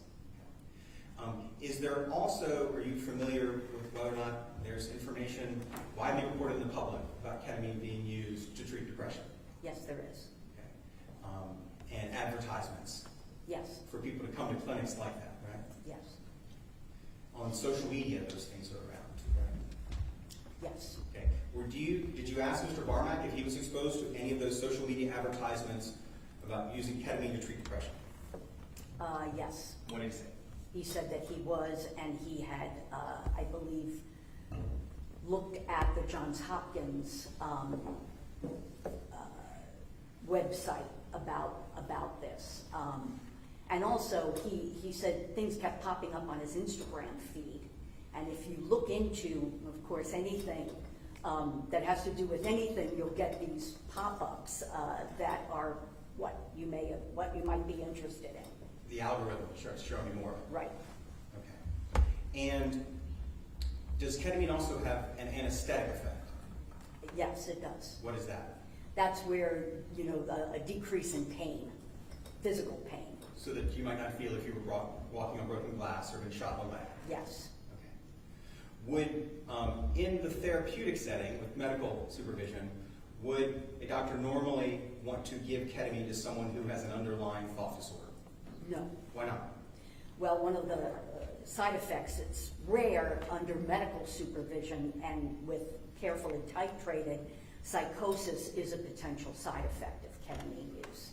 And so there's actually, a relative contraindication against using ketamine in someone with a first-degree relative who has had a thought disorder or even bipolar disorder. But it's rare, Yes, and it requires a doctor to have recognized that beforehand, right? yes. Is that widely reported in the media with these advertisements, use ketamine for depression, that it could cause a psychotic break? I haven't personally read those advertisements, but yeah, they should be and likely are minimized. Do you know if Mr. Barmak in his research ever saw anything like that? He was researching the combination of psilocybin and ketamine and didn't see anything that indicated that there was a major negative effect. Okay, let's talk about psilocybin then. Okay? It's called mushrooms, magic mushrooms, shrooms, names like that, right? Yes. What does psilocybin do? It releases glutamate, which it's in what they call an NMDA antagonist. It releases glutamate into the brain, and along with that, that's an excitatory neurotransmitter. And along with that, it releases dopamine and a lot of other neurotransmitters. So both of these drugs together would basically, you would get a surge of these neurotransmitters. Okay. And psilocybin causes hallucinations. It causes hallucinations, yes. Okay. And does that mean it causes psychosis? Well, that's another one that's in clinical trials at this point, being used to treat a variety of disorders, including depression, PTSD. The hallucinations are under very controlled environment, and it's really more that when people come out of that, they end up believing that they've, for example, talked with dead relatives, things like that, but they're no longer experiencing anything like that when they come out, and they're not psychotic at the time. And they're also not acting in ways that indicate gross disorganization, like Mr. Barmak chewing gravel, biting chunks of his own flesh. That would not be part of, obviously, a therapeutic attempt with psilocybin. Did Daniel have any idea that taking these two drugs together could cause this kind of reaction that he had? No. Why was Daniel Barmak using drugs at all? Well, to be as succinct as possible, he had a long history of depression. And his mother died of alcoholism-related medical illnesses, cirrhosis, and renal shutdown, kidney failure when he was 9. And she clearly, from the information that I have, had an undiagnosed severe postpartum depression that she was treating, so to speak, with alcohol. That was not recognized for a variety of reasons, including cultural reasons. He was very much raised by his grandparents. His father worked very long hours, loved him very much, tried to be as involved as he could, but basically was working 12-hour days, 6 days a week. He was essentially raised by his grandparents. And his grandmother died when he was 12, and that's when the depressive symptoms started. And that's around when he began using alcohol, cannabis, and then that progressed to using other things, Xanax. He had very significant anxiety. Xanax he found to be helpful with his anxiety, was abusing that. He would try to stop using these things, but would have overwhelming anxiety. Of course, you know, it's never recommended that you taper even yourself off a benzodiazepine, particularly a short-acting one like Xanax, without medical supervision because of the severe side effects. So this progressed. Things really reached a head in terms of very severe depression when his grandfather died. That was 2 months prior to the offense. So he had used ketamine somewhat. He had started using that, I believe, in January of 2023, based on this information he obtained himself about its antidepressant effects, but he really escalated it in April after his grandfather's death. So was Daniel Barmak using drugs just to get high? Just for the pleasure of it? No, I don't think so. I think there were some times when he was, you know, like with cannabis, for example, but these particular medications, drugs, he was using for the purpose of feeling less depressed. Self-medicated? Yes. Okay. I'm going to go back a little bit. His mother died when he was 9, right? Yes. What did she die from, do you recall? She died of cirrhosis of the liver. Alcohol. Yes. Liver disease from alcoholism. Yes. And she basically lived her whole life with his whole life with postpartum depression. She was Yes. suffering. And how did that affect Daniel when did he see his mother when she was an alcoholic? He didn't recognize it. There are a lot of cultural issues here in terms of, you know, not recognizing mental illness, seeing it as a sign of weakness. And then with her drinking, that was the thing that was the most obvious to people. There were times, you know, even when she wasn't able to take care of him as a baby. But there were other times when she had these severe mood swings where she would be euphoric, she'd be laughing, she'd be highly productive. She would go from not being able to get out of bed to cleaning the whole house. And you know, in my opinion, there's a lot about Daniel Barmak that's related to trauma. You know, a level of sort of, I'm not going to deal with this now. I'm not going to see this now. I think that had a lot to do with his guilt around his grandparents' death, because when he sort of avoided going, for example, to see his grandmother in hospice. And I think that was very much trauma related given his mother's death. She had been, he had no negative memories of her. She never mistreated him. There was a time when she apparently got drunk and fell asleep at the wheel and it rolled down a hill and he had to get the steering wheel. That was told to me by someone else. His girlfriend said that he very seldom talked about his feelings, any kind of negativity, but said that there were times when his mother passed out and he thought she might be dead. So there was a lot of trauma in his life. After his mother died when he was 9, then he turned really closer to his grandmother and grandfather. Right? Yes. And then what happened to his grandmother? His grandmother died when he was 12, I believe. She had a stroke. She had seizures. There was dementia. That was very, very difficult for him. Maybe it was cancer, but it was very difficult for him to witness that, and so he avoided seeing her in hospice, and then felt really guilty after he died. And of course, with depression, the level of guilt sometimes is out of proportion to the reality. So he really focused very much on what he should have and could have done for her, given all she had done for him. So starting at 12 after his grandmother died, what did Daniel start to do to help with his feelings of depression and anxiety? Well, he was very withdrawn, and that was noted by family members. And his sister, his stepsister, but they're very close, she encouraged him to get out and about and be more social, kind of really pushed him to be more social. And he became more social with friends who used cannabis, alcohol, and started doing that, and would temporarily feel better.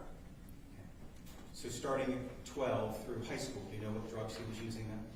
He was using cannabis, he was using alcohol, he was using Xanax was the big one, an anti-anxiety medication. He was using that a lot. By 10th grade, he was using that almost every day. He also used cocaine. He infrequently used some mushrooms.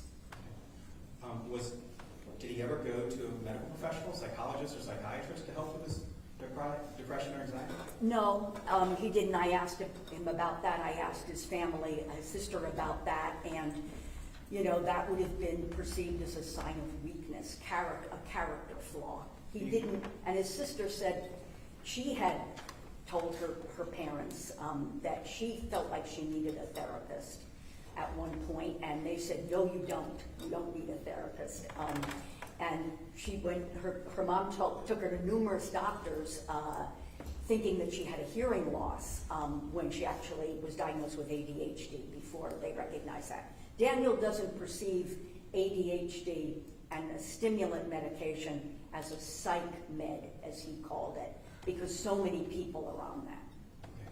Help the court understand why is there a stigma that Daniel would feel that's different than what someone else might have about getting mental health?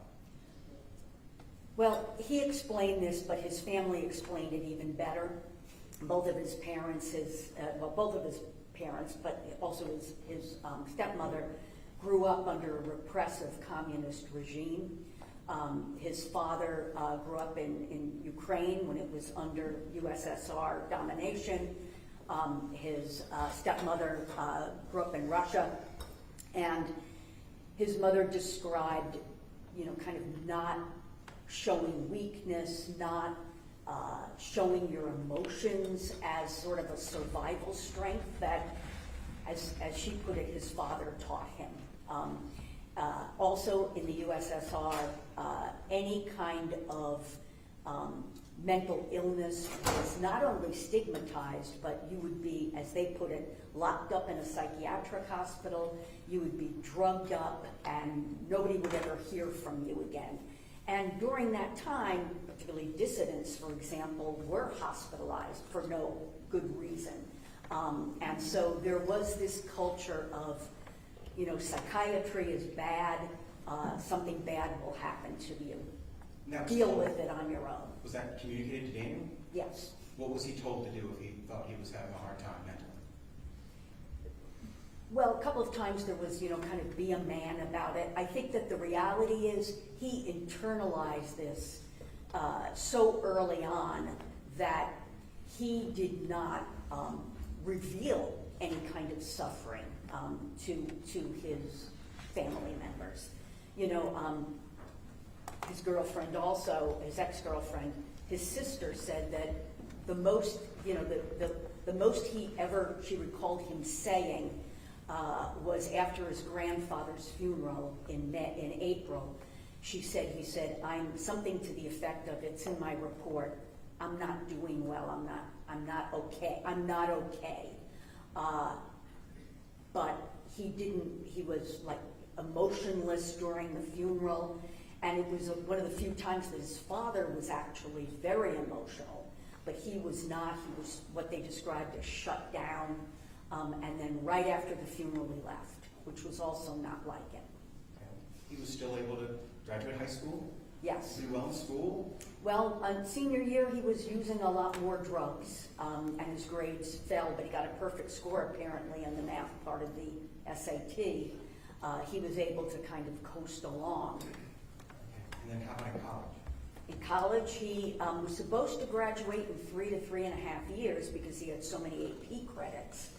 But, and he actually tried to sort of get things together. He had stopped using the Xanax because he recognized in his senior year that he was having memory problems related to the Xanax. Teachers were noticing that he was falling asleep in school, so he really did try to get it together. Then the pandemic came along, and as his stepmother said, there were 20 to 30 guys living in a fraternity house with too much time on their hands, and he started using more drugs again. Why would he need to increase his use? Why would he use more and more drugs? Because of tolerance, which is one of the criteria for a substance use disorder. You need more and more of the substance in order to get the same effect. That was definitely the case with the ketamine. He needed more and more ketamine, and then it stopped producing any antidepressant effects. And all he was getting was dissociation, which is why he then moved to the mushrooms, the psilocybin. Those things. Yeah, that's why he tries to combine them as well? Yes. Well, he only combined them that one time.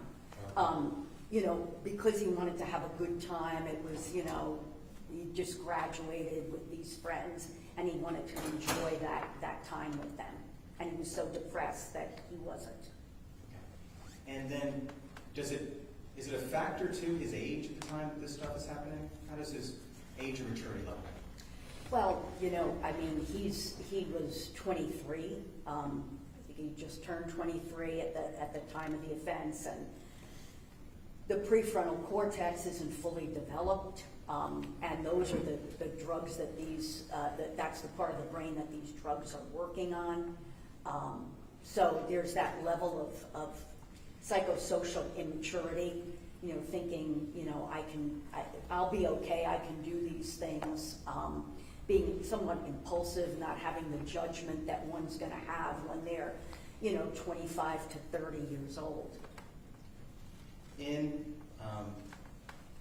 your review and interviews with people, did you find any evidence that Daniel had a violent history in his background? None. Okay. Do you have any opinion about his likelihood for violence in the future? Yes. What is that? This was an aberration, and I don't think that he has a very low potential for violence. Everyone has some potential for violence. He has a very low potential for violence. How do we know that Daniel Barmak isn't just making up what he's telling you about what he was perceiving, hallucinations or delusions in? Well, in any forensic evaluation, you have to have a pretty low threshold for suspecting malingering, since it's high stakes. But throughout 5.5 hours of interviewing, he was very consistent. He didn't thrust forward, let me tell you about the fact that this wasn't my fault. There was nothing like that. He really took full responsibility for what happened, for using the drugs. He was very remorseful, and also all of the discovery information, including the reports from the EMT and the police officers, were very consistent with him being grossly psychotic. Do you see reports where he was chewing gravel while he was handcuffed face down? Yes. Okay. And even chewing on his own flesh? Yes. When he was handcuffed. Did he tell you why he thought that was appropriate to do? He thought that by harming himself, he would harm the demons. It was this whole dissociative thing. Everything was one, he was one, they were one. It was this alternate perception and reality. And you also saw the body-worn camera footage from Officer Wagner, his interaction. Yes. And we've seen the footage of Officer Smith and his interaction. Does that appear to you like someone who was in the middle of a psychotic episode? Well, it appears appears like he was not rational and he was very disorganized, yeah, from what I saw. All right. Do you have any concerns that Daniel Barmak was malingering? in No. your views? What is, when you were meeting with Mr. Barmak, what was his current mental state after these offenses were committed and now that he's been incarcerated since they happened?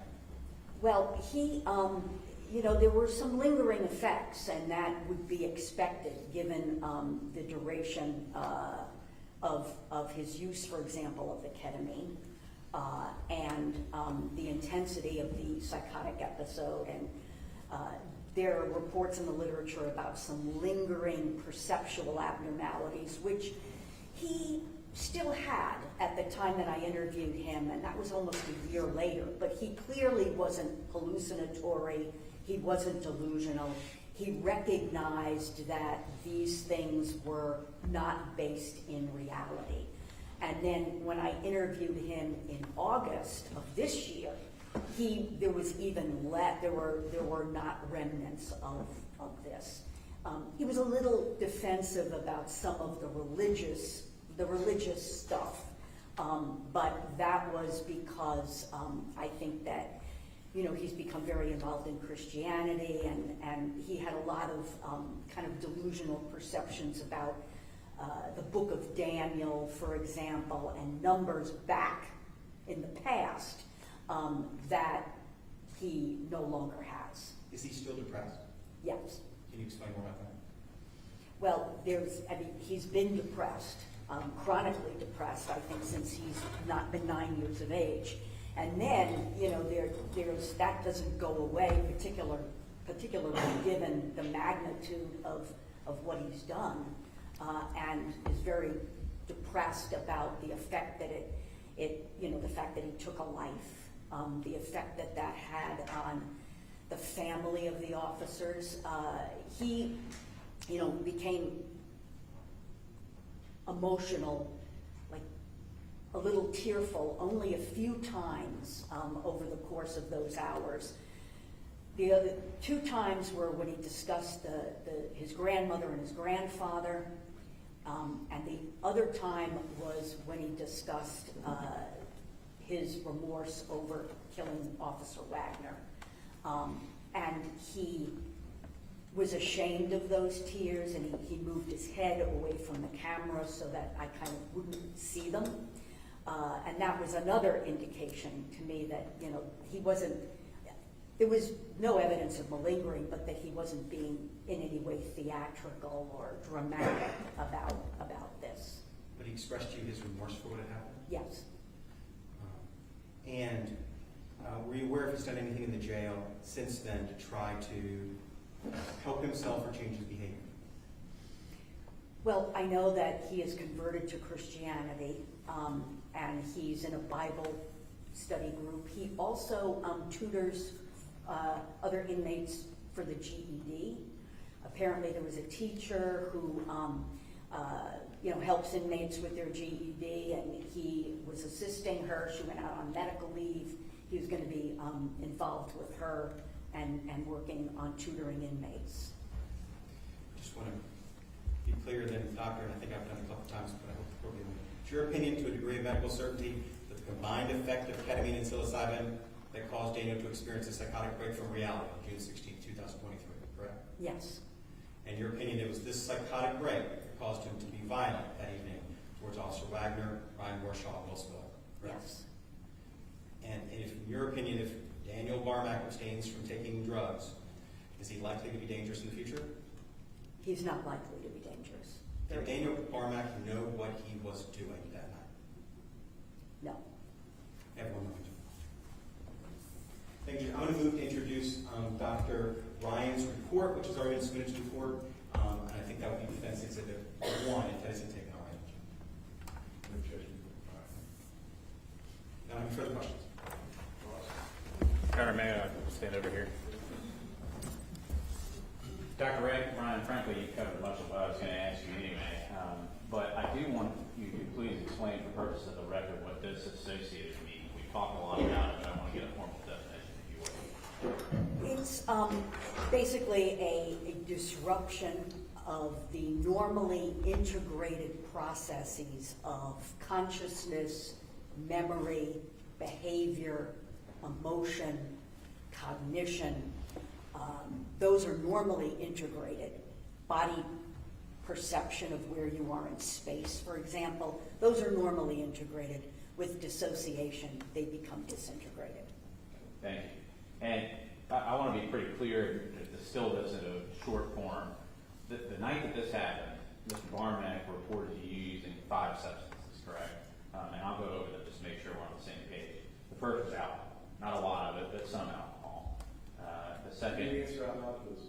I'm sorry, yes. Yes, and I'll do it piece by piece. That'll make it easier. Second being THC. He couldn't really remember whether or not he'd done that.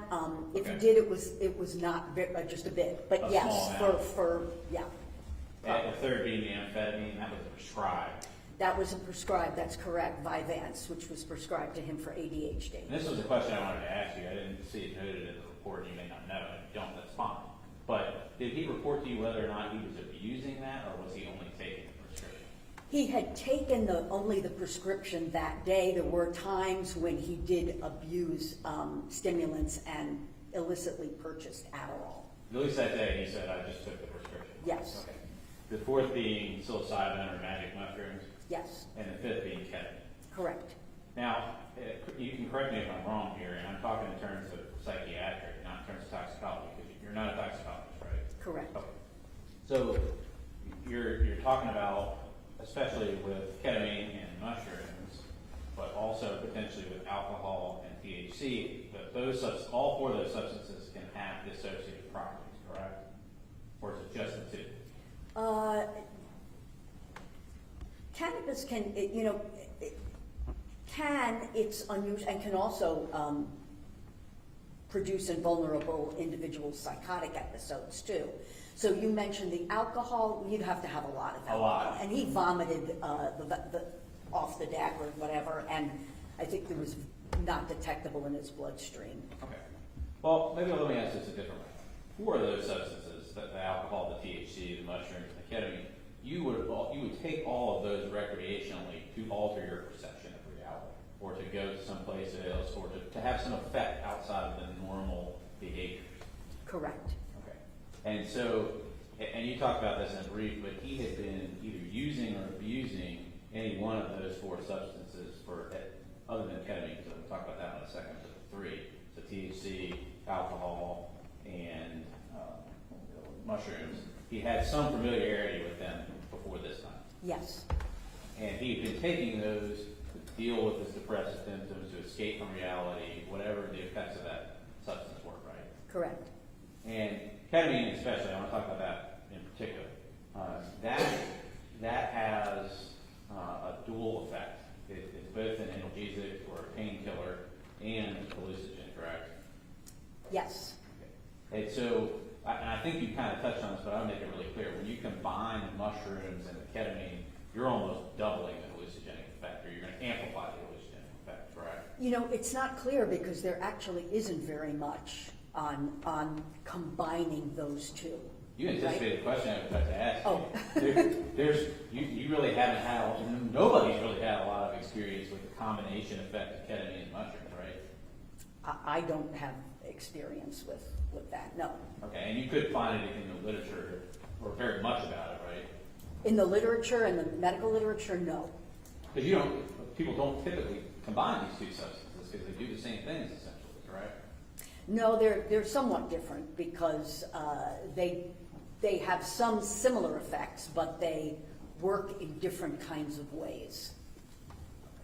And I want to ask you a little bit briefly, and I think you touched on this already, but have you seen or heard about or discussed or had cases with this many drugs in the system that somebody took all at once before? Yes, Okay. And in particular, these drugs or different drugs? different drugs. Okay. And I want to talk to you in general about each of those substances. And I think you talked about this in the report. But most of these substances, though there are cases where people exhibit violent behavior, that's not common. Is that correct?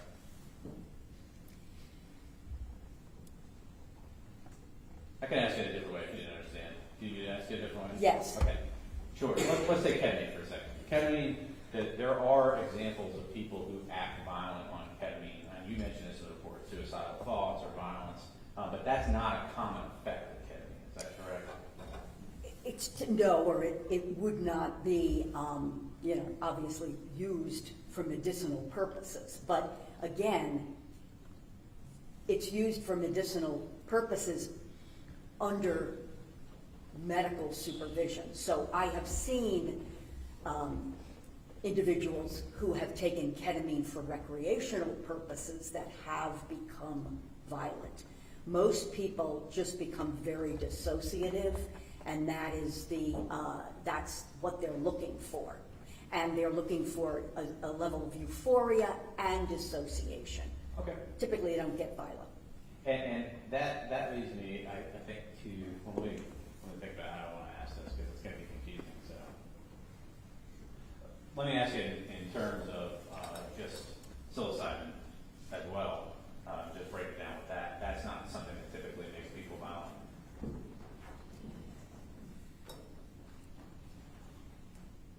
Typically, more often than not, no. You just hallucinate typically with psilocybin. There's this whole issue of vulnerability to psychotic symptoms, for example, and like anything where there's a vulnerability, the question is, what is it about your genetic makeup, for example, your family situation, family history of psychosis, whatever, that would make you more vulnerable to that. Most people use mushrooms recreationally, right, and they don't become violent. They do potentially very destructive and reckless things when they're hallucinating. Sure. And the last thing I really want to ask you is this, and you touched on this several times, but it's worth mentioning. Ketamine in certain places, not necessarily in Virginia, but in certain places it is prescribed. And you mentioned, under the care of a doctor several times, right? Is that because if you take it above the prescriptive levels, or you take it not under the care of the doctor, there's a really high risk of psychosis, or that's just one of the risks? Well, there's a high risk of many things potentially happening in terms of, blood pressure changes, heart rate changes, but yes, you can have psychiatric effects, dissociative, if you perceive that you're in an alternate reality, you potentially do things that are dangerous. Thank you, Dr. Ryan. Those are my questions. Dr. Ryan, when I heard the evidence previously from my toxicologist, I was told that overheating is a byproduct of ketamine use. Is that correct? It can be, yes. Okay. And that would explain why he took off all his clothes. I hadn't thought of that, but yes. Now, Mr. Ramsey, hang on a second. I will. I don't go between my questions. So, you said that Mr. Barmak said he started abusing alcohol and a litany of drugs beginning around age 12. Is that correct? The more serious drugs were probably in high school, but alcohol and cannabis, yes. Did Mr. Barmak say where he got the money for all this stuff? He was employed. At age 12? No, not at age 12, but from friends. Alcohol, it costs money. You have to be of age. At the time, pot cost money, and it was illegal. Where did he get the money for all this stuff? He wasn't using it at the level that he was using it later on when he was employed, but he would get it from friends at parties. He wasn't, high and using alcohol every day. He would use it socially, so to speak, with friends. All right, my last question for you is this. Are you familiar with the pre-sentence report where it says that while he's been incarcerated, he's not taking any drugs for anxiety or depression? I haven't read the report, but he told me that he was prescribed a couple of things for, I believe, anxiety and something for sleep, but they made him feel he didn't like the way they made him feel, and now he is completely against any kind of mind-altering medication. So he has to be taken off them. All right, thank you. Mr. Raymond. I want to make sure that I'm clear here, Dr. Ryan, that you said that it relies sometimes whether or not someone's reaction on their underlying genetic makeup, right? Yes. Okay, so are you saying then that, well, because when Mr. Barmak was having a psychotic episode, it turned violent, does that mean his underlying genetic makeup is violent? No. Does it mean that he's a violent person when he's not in a psychotic episode? No. Is this true? I guess I want to make sure it's not something where he's revealing the truth. Sometimes they say in vino veritas, right? In wine, truth. And you reveal who you really are when you are under that. Is that what happened here?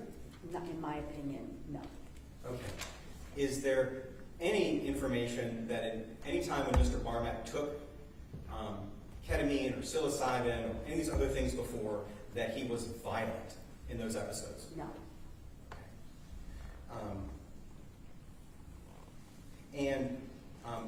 When Daniel Barmak was taking these drugs, is there any indication that he was expecting or anticipating that he could be violent? No. Was he just expecting that it would be dissociative? Yeah. Dissociative, yes, and have an elevated mood. Okay. And many people, if they take these drugs, they understand that it might hurt themselves, right? It might be self-destructive to take drugs. Yes. Did it ever, with Daniel, that he might actually, instead of just hurting himself, that it might ever cause someone else to be harmed? No, that had not happened at all in the past. Okay. Thank you. You recross. Yes, sir.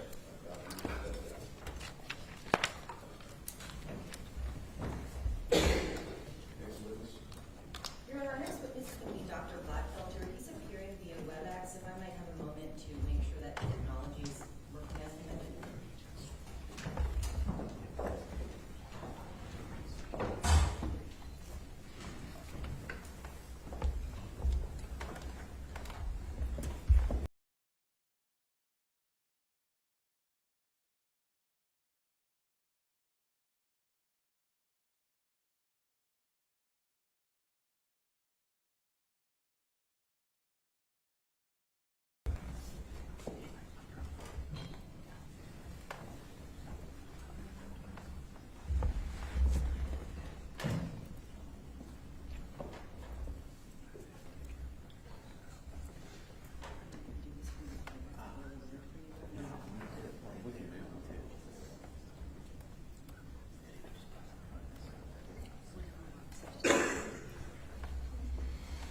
Dr. Blackfelter, can you hear me? Dr. Blackfelter, can you hear me? Yes. Okay. Your Honor, can you see Dr. Blackfelter on your screen? I'm joined, he has to. Oh, okay.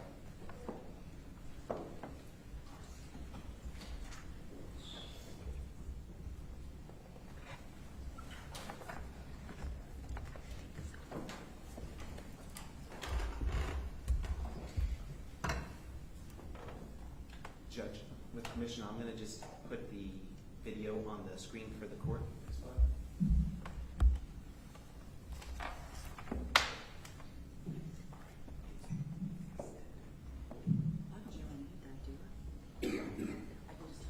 Except this is Oh, okay.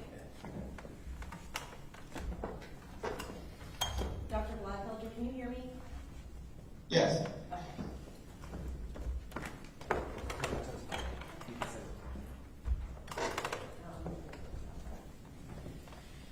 Judge, is the technology working for you on your end?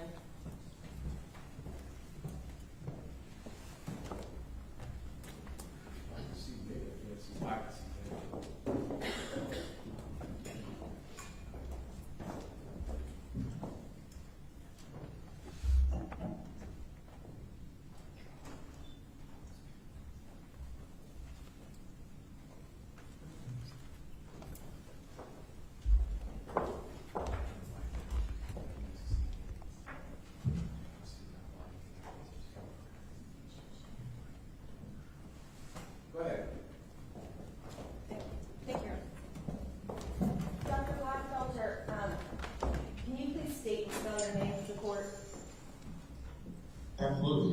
is Grant, Grant, Blackfelter, Glatfelter. Thank you. And Dr. Blackfelter, how are you currently employed? I'm currently employed at the National Institute of Drug Abuse and the Design of Drug Research Unit. This is under the Health and Human Services Department. Okay. But I will say really quickly that I am acting here in my own individual capacity, and nothing that I say here reflects the protocol. Thank you. And Judge, can you hear him okay? Distorted, but I can hear okay. Okay. Dr. Blackfelter, I'm going to ask you to speak very slowly just because sometimes this is coming in a little garbled because of the audio that we're using. Okay. Thank you. Judge, it's my understanding that the Commonwealth would not have an objection to me moving to have him admitted as an expert in neuropharmacology. We do not have any. And Judge, I would also move his CV into. No, sir. Okay, so Dr. Blackfelter, is this your first time testifying as an expert? It is. And have you reviewed the case-related materials for Daniel Barmak's case? Yes. Okay. And you drafted a report outlining your findings, is that correct? Correct. Okay. And Judge, I move into evidence, assuming without objection, to Dr. Gladfelter's report previously received by the court as Exhibit 2. That is correct. Thank you. So, Dr. Gladfelter, you have now been moved as an expert in neuropharmacology. Can you please explain in the most layman terms you can what neuropharmacology is and what it is that you do? It's the study of how drugs impact the brain, essentially. Now, what I do at National Institute of Drug Abuse is we study designer drugs. So these are drugs that mimic currently available drugs on the black market on the street that are semi-legal because they are structurally slightly different than currently available drugs. And we also study how medications that are usually psychoactive drugs or based on psychoactive drugs work and how they may have some kind of advantages over existing medications for therapeutic purposes. Okay, so you study both street drugs, new and emerging street drugs, and then these drugs also utilized for therapeutic treatments, is that correct? Correct. Okay. Now, Dr. Gladfelter, I assume you have some familiarity with ketamine? Yes. Can you briefly describe what ketamine is? So ketamine is a dissociative anesthetic, is what we classify a pharmacology based on its mechanism of action. It's an anesthetic in high doses, but it can also produce euphoria and some desirable properties of use at lower doses. Now, other than euphoria and disassociation, does it also cause any delusions or hallucinations or anything like that? Absolutely. And one of the characteristic effects at high doses is sometimes referred to as a table, which includes mania, delusions, out-of-body experience, unconsciousness, and sometimes a dream-like state. And how do you know that these are the effects of ketamine? I've read a lot of literature about ketamine over the years, just being an expert in asking good things about psychoactive drugs. I've also worked previously in human studies that administer dextromethorphan, which is cough suppressing, but it has the same mechanism of action as ketamine. NMDA antagonist, how it works in the body. And so when I was at Hopkins, we were running studies where people were being administered dextromethorphan. Additionally, I've had some field experience being sort of in the harm reduction community at various events, seeing people, helping people that are under the influence of drugs that are having issues, including ketamine. Okay. So when you said at Hopkins, was that when you were at Johns Hopkins? Correct, yeah. This was 2014. I worked for a couple of years as a research assistant on various human trials where we administered methamphetamine, cocaine, psilocybin, dextromethorphan, and other drugs to humans and do various measurements. So you have, from that experience, firsthand experience in environments, giving people these, a variety of different drugs, and then sort of tracking their impacts and what happens. Correct. Okay. And then you also have the educational background regarding what happens in the brain when people consume these substances. Yes, I got my doctorate in pharmacology and toxicology, studying the neuropharmacology of melatonin, but also slightly focused on drugs of abuse also. That's what I focused on at the National Institute of Drug Abuse, where I've been for the past 6 years. So. One moment, Judge.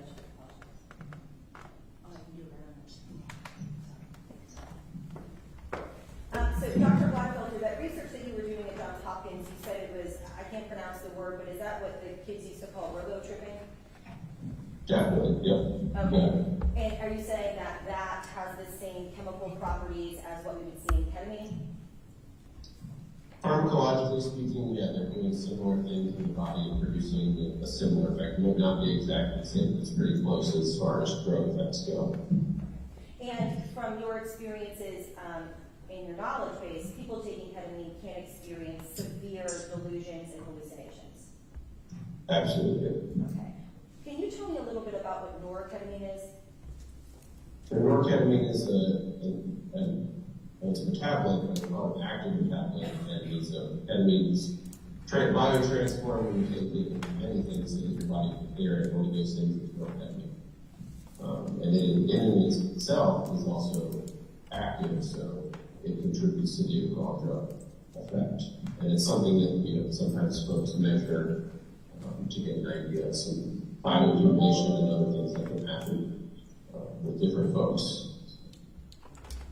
Okay, so if I heard you correctly, you said that it is a metabolite and is what shows up in the body sort of as the ketamine proper is cleared. Is that right?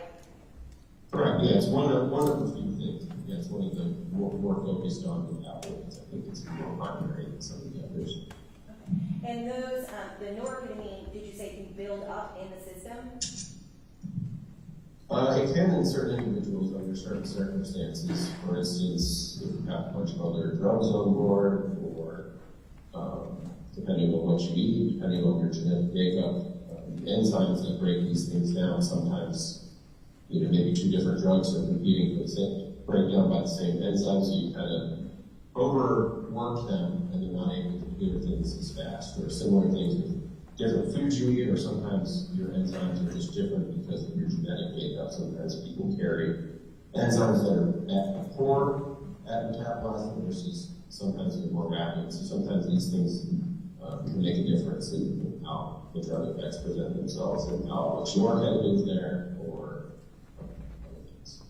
So if you have a buildup of norketamine in your system, did you say that it can enhance the effects of ketamine? Did I hear that right? Yeah, that's what I would have. That would definitely be true, yes. Okay. Since it is an active metabolite, so it's having its own effects also. So if you I'm sorry, keep going. While being clear, the ketamine is the initial effect, and the norketamine is adding to that as it's being metabolized and broken down. So if someone is taking ketamine throughout the day, their body would be clearing it, but that metabolite, that norketamine, would stay in the system and also impact them. Is that correct? I mean, probably not longer than ketamine itself, but it doesn't appear till after ketamine, and it has its own half-life, so it's also susceptible to being broken down over time. But yeah, it's, as the ketamine gets metabolized, the norketamine is going to add a subtle extra effect, as it's broken down. If you have a bunch of that, or you're unable to clear that for one reason or another, that could definitely enhance drug effects beyond what a normal ketamine time would be. Okay. And is there a risk about street drugs being adulterated? Absolutely, yes. So one of the main things that I do in the federal government is we look at these designer drugs, and often cases street drugs are adulterated with these semi-gray area legal compounds that mimic the drugs that they're cutting. So for example, ketamine can be cut with a variety of things, like for example, deschloroketamine is a ketamine analog, or there's various actually PCP analogs. So phencyclidine, PCP is related to ketamine, another dissociative anesthetic. Those analogs are worrisome because they can actually be a lot more potent than the ketamine or some of the ketamine analogs themselves, and can be a little more dangerous in terms of how likely they are to induce psychosis-like effects. Okay, so if when you do your tests and your examinations and you're getting ketamine, I assume that you were getting them from a laboratory, is that right? Correct. Yeah, we're administering ketamine in the laboratory. Yeah, it's pharmaceutical grade stuff. So it's clean, it's pharmaceutical grade, but what I would be getting on the street could be adulterated with other drugs that increase its effects. Is that correct? Absolutely. And is that Mimic or increase, yeah. Mimic or increase? And is that common in street drugs from what you've seen in your? Definitely, yeah. I mean, opioids are another example, right? I mean, fentanyl is one thing that, heroin has been cut with over time, but now it's even evolved beyond fentanyl to different fentanyl analogs and other non-opioids. So it's not just, these dissociative anesthetics, it's pretty much across drug classes where we're seeing these NPS show up with the drug supply. Okay, so we've got ketamine on board. If it's adulterated, increased effects of that, causing hallucinations and delusions. And then we also have psilocybin on board. Can you tell the court a little bit about what psilocybin is and how it works? So psilocybin is a naturally occurring compound found in various mushroom species.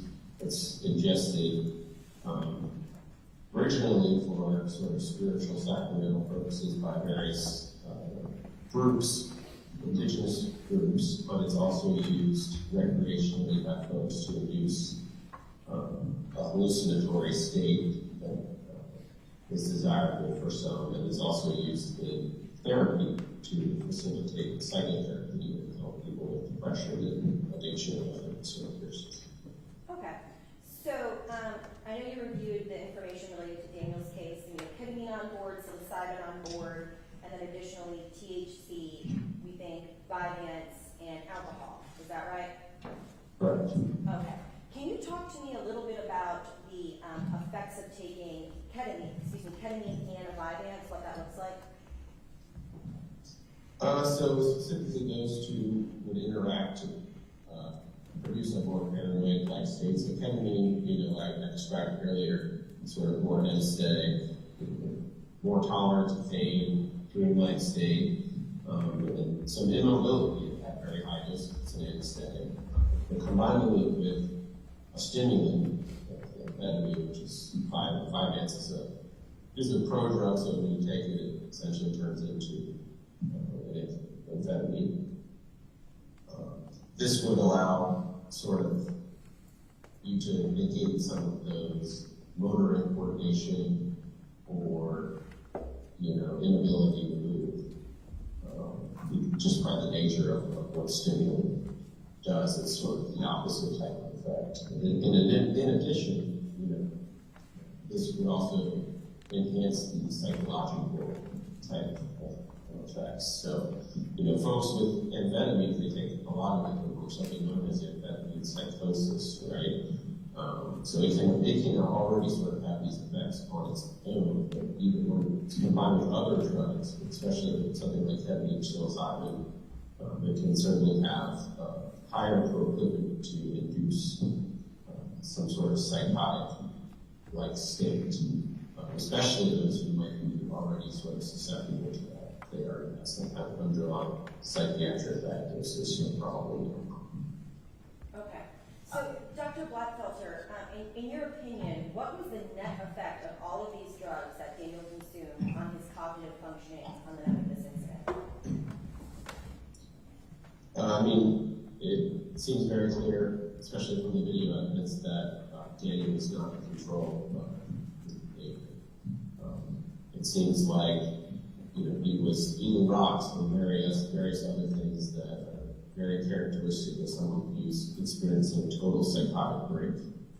And it seems very likely to me, based on the evidence, that the combination of these drugs was the likely culprit for that. And he probably wasn't very aware. While he was able to interact with certain things in his environment, he likely was not very aware of the implications of reality of what was happening in those moments. So clinically speaking, if you saw somebody who was on psilocybin, on ketamine, on Vyvanse, on alcohol, on THC, would you expect that person to be thinking logically? Definitely not. Would you Yeah. Oh, go ahead. No. Would you expect that person to be experiencing reality as it really is? No. I mean, there will definitely be distorted reality in many ways. I think it would be very hard for someone like that to make rational decisions. And these drugs, they are active in the body for as long as they are active in the body, right? Is there something you can do to break yourself out of these hallucinations or delusions? There are some reversal agents that could have perhaps alleviated some of these things, but it didn't seem like that was relevant or to medical personnel early enough to make that happen. So there's a medical intervention. Yes, yeah. Okay. Now, otherwise, you know, once you take those compounds, I mean, it's, you know, the drugs that don't do their thing until they're cleared from the body. So you're along for the ride while they're in. correct. Now, Dr. Gladfelter, how is it possible for someone who has taken these drugs and is delusional and hallucinating and untethered from reality to be able to walk and run and open doors or fire a gun? I mean, like we were talking about with the interaction with Vyvanse and ketamine, I think the Vyvanse and several other factors probably allow, including Daniel's familiarity with environments that had been there previously, perhaps allowed him to do those things. And it would be unsurprising to me. Actually, with the psilocybin, it might also, despite the fact that it is also hallucinogene, it will enhance absolutely this dissociative state from the ketamine. In and of itself, it's probably going to add to his ability to move around to some degree. So if someone Because it does have sort of subtle stimulant effect. It's not a stimulant classically, but even when you give psilocybin to animals, for example, in various doses, it sort of enhances the amount of motor activity that they exhibit. So if someone is doing these motor functions, walking, running, talking, does that mean they are not hallucinating? No. Does that mean they are not delusional? No. Does that mean that they are experiencing reality as it actually is? No. Yeah, much like somebody who can be sleepwalking, right, is still able to do things. They're not really, they're interacting with reality. Now, you mentioned this briefly, Dr. Gladfelter, but ketamine and psilocybin are used in therapeutic treatments in the medical community. Is that right? Correct. And are there risks associated in those therapeutic settings for using either one of these drugs in treatment? Yes, there is. So while there are a lot of contraindications currently, they'll screen out folks with some previous history of psychosis or other things from some of these trials, mainly because there's some evidence to suggest that folks who may not have known that they had psychiatric illness or that already have some certain psychiatric problems, if they take these substances like psilocybin and ketamine, sometimes it can either make it worse or bring about something that wasn't being experienced previously in individuals. So family history of psychosis and these types of things tend to pull folks off from those trials. Okay, so is there research out there that indicates that these drugs are increased risks for people in those populations? Yes. Okay. And Dr. Gladfelter, are you familiar with advertising and social media, et cetera, hailing the use of these psilocybin and ketamine as treatments for depression and anxiety?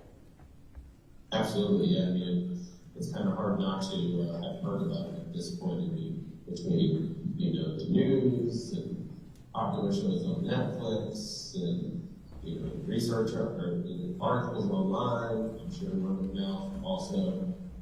There's a lot of positive press about psychedelics.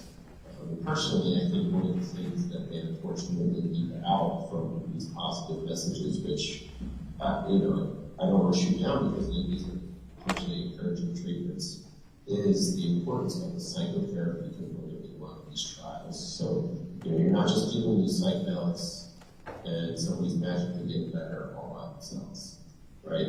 These drugs are given in very supportive environments. People are prepared for these experiences. With psychotherapy, they kind of decide, you know, what they want to work on or what they want to focus on during the experience. And these drugs are really more of a facilitatory tool for psychotherapy, which I think is lost in nuance in a lot of these public perceptions and coverage of therapies that are treated. Is the nuance also lost regarding the inherent risks associated with these drugs? Absolutely, yeah. I mean, I think a lot of times they're not also highlighting the fact that, you know, certain folks might not want to take these. There could be extra risks associated for some folks, like I pointed out, that already have existing conditions or have family history of those conditions.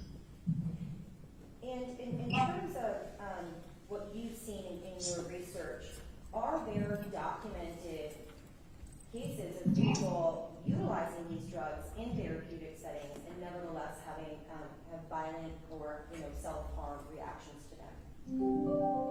Yes, yeah. Unfortunately, again, this is sort of not talked about enough sometimes in the coverage. But yes, there have been several instances where folks have committed suicide or violence after receiving some of those therapies, even in a medical setting. So it just kind of shows you that there's a lot of individual variability out there, and we're still trying to figure out what exactly the risks are in some cases for these medications. And I think, yes, I think you're correct that sometimes this isn't covered properly. Yeah.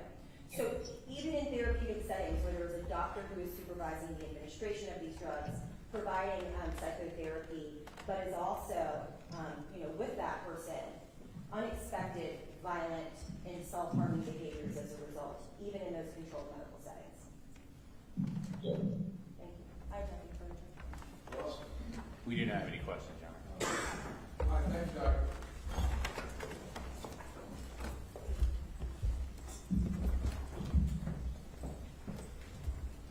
May I first come up for 1 minute?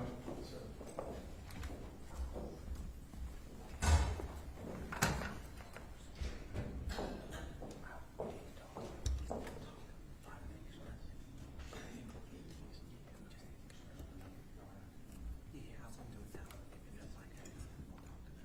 Could we have 5 minutes?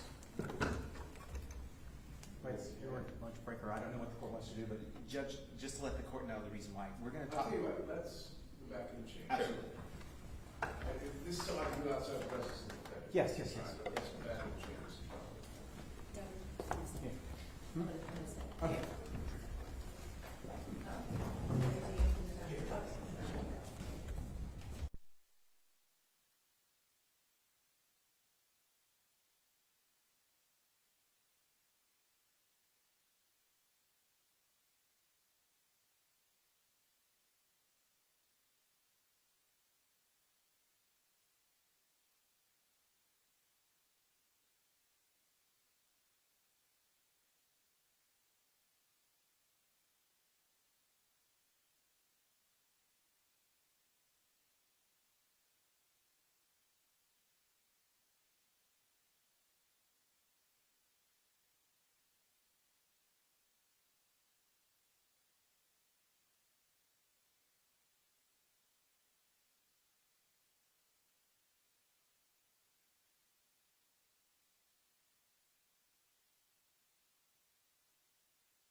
that after listening to the experts, we have nothing that we wish to rebut. Okay. I know we're getting the cart before the horse a little bit, but one has a court tomorrow and then another has another engagement, so we just want to get them out.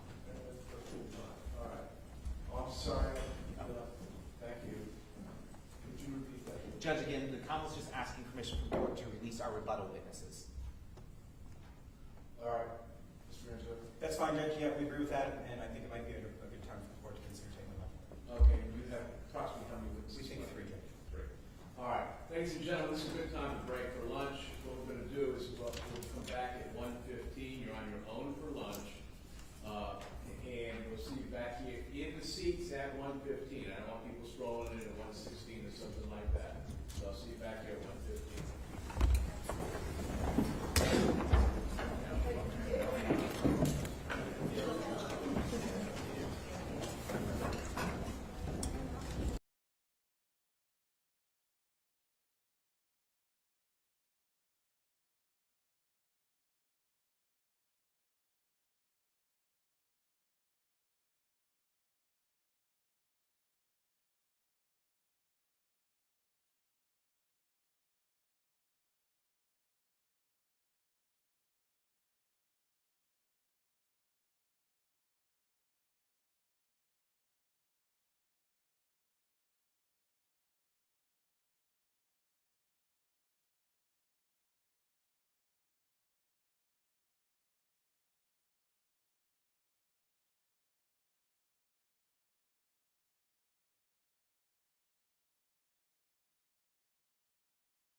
No, Your Honor.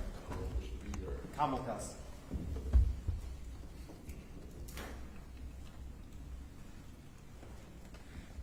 Just let the court know I'm getting the video ready. I'm not going to play it yet. I will announce when I'm going to play the video. And at that time, again, the video will be gory, it will be graphic, so I'll ask the court when I'm ready to give it to my admonitions.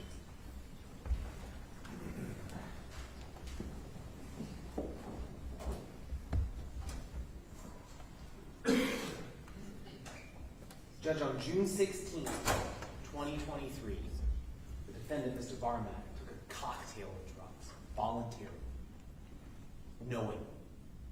That was ketamine, mushrooms, or psilocybin, THC concentrate at some point during the day or earlier, his prescription pills of Xanax, as well as taking alcohol. And it was consumed by an extremely fit 6'4", with jiu-jitsu training, just being a very fit 23-year-old person. And that knowing combination made him a superhuman for a period of time. Disassociated, out of body, it doesn't matter. He knowingly took it. And he was impenetrable to tasers, a bullet to the leg, and extreme physical force by Deputy Brown, who is no small deputy, Deputy Bagley, and Officer Smith. None of that would stop him. At the guilty plea, I know where defense is going, but I'm taking exception to it. He tried to make this akin to a DUI manslaughter. There is not a single parallel between that and this. This case, it's about a 6'4", over 225-pound fit individual knowingly injecting himself with drugs that removes all angels and only leaves the demons. All checks that we have as humans are removed when you take them. All balances. And all that's left, as their own experts talked about, was just destruction. More likely than not. It's not, oh, it's such a slim chance. The expert, Dr. Ryan, said, yeah, it's more likely than not. So, preponderance of the evidence type standard of whether it's violent and destructive or not. And the defendant had been using Schedule 1 or 2 or 3 drugs since he was 17 years old. He was 23 at the time of this offense. This is akin to someone who likes to play with bombs. Bombs. Destructive bombs that can go off at any minute. I didn't mean to do anything. I didn't want to. But what I did was so inherently dangerous that the drugs were the C4. The casings and the shrapnel was the human body known as Mr. Barmak. And on June 16th, it went off, injuring 2 and killing 1. And no amount of, oh, I didn't mean it, or if I had therapy. I understand he was intoxicated. The Commonwealth relented to that one item back in February. Our experts said it, their experts said it. But that doesn't then excuse and negate all the actions he took from that voluntary usage. He was with 2 friends at a party for graduating. Those friends too were taking the drugs. This wasn't his secret stash to deal with his depression. It was on his laptop. He was using his driver's license and Visa cards to line up the ketamine. This was a party, and he was there to party.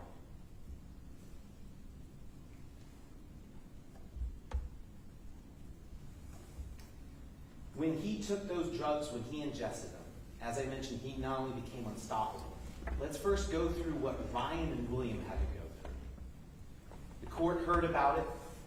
And the one thing the court will note on the preliminary transcripts, and Ryan talked about this, and we brought this out in the Commonwealth's proffer of evidence, is Ryan said, while he was dealing with Barmak bit his ear, stabbed him in the back. They're trying to wrestle. They're trying to get control over Barmak. Ryan's a high school wrestler. Ryan was a high school linebacker. Ryan is not a small guy himself. He is physically fit. When he was getting the upper hand on Barmak would then take laundry detergent and throw it all over his body so Ryan couldn't get a grapple hold. When they removed the knife from the defendant, he then rips a clothes hook off of the wall and starts using that as a weapon. The defendant in his state is destructive and no one can stop him. And then he goes on to William, starts chasing William. Ryan then flees. The defendant uses a piece of firewood to wedge doors. William's trying to shut the door.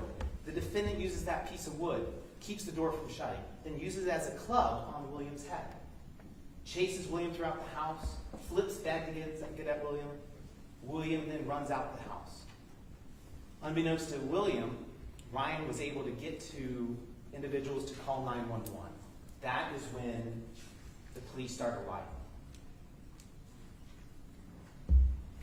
And William then watches what we're going to see on the body camera. At this time, the Commonwealth's going to be playing the body worn camera from Deputy Wagner. With the court's permission.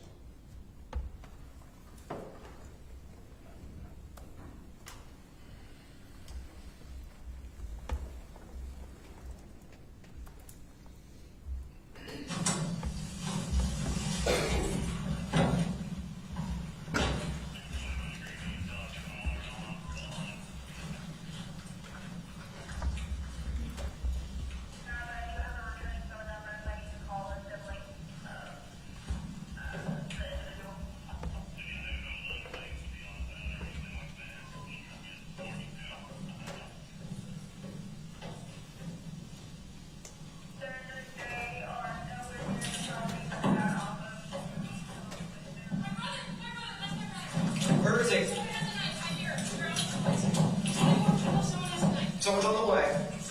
I hear him screaming. Wintergreen 15, 16. Immediate respond. We got calls for help behind the house in the woods. With a knife.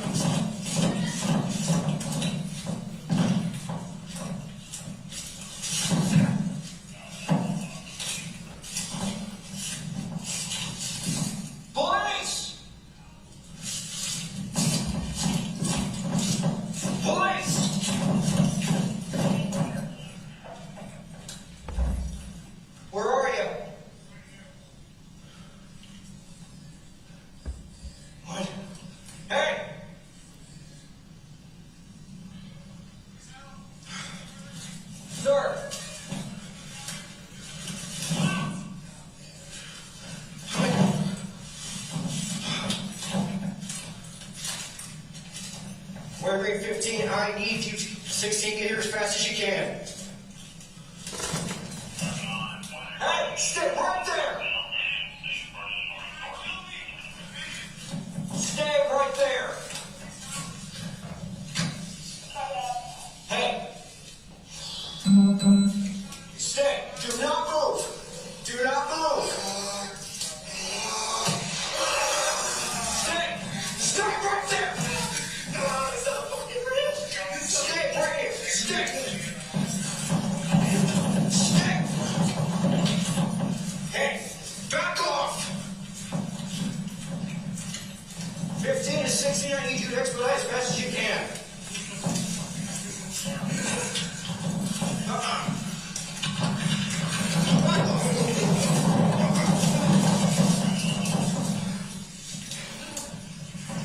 Hey! Whoa! Whoa! Hey!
Officer Wagner was last in that chokehold before he received 5 bullets to the back of the head.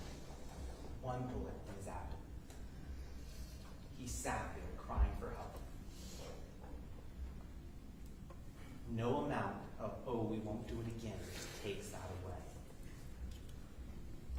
The defendant, and I can't emphasize this enough, knowingly took drugs to disassociate him from reality. But reality was here, and Officer Wagner was killed in the line of duty, trying to save William, Ryan, and even the defendant from himself.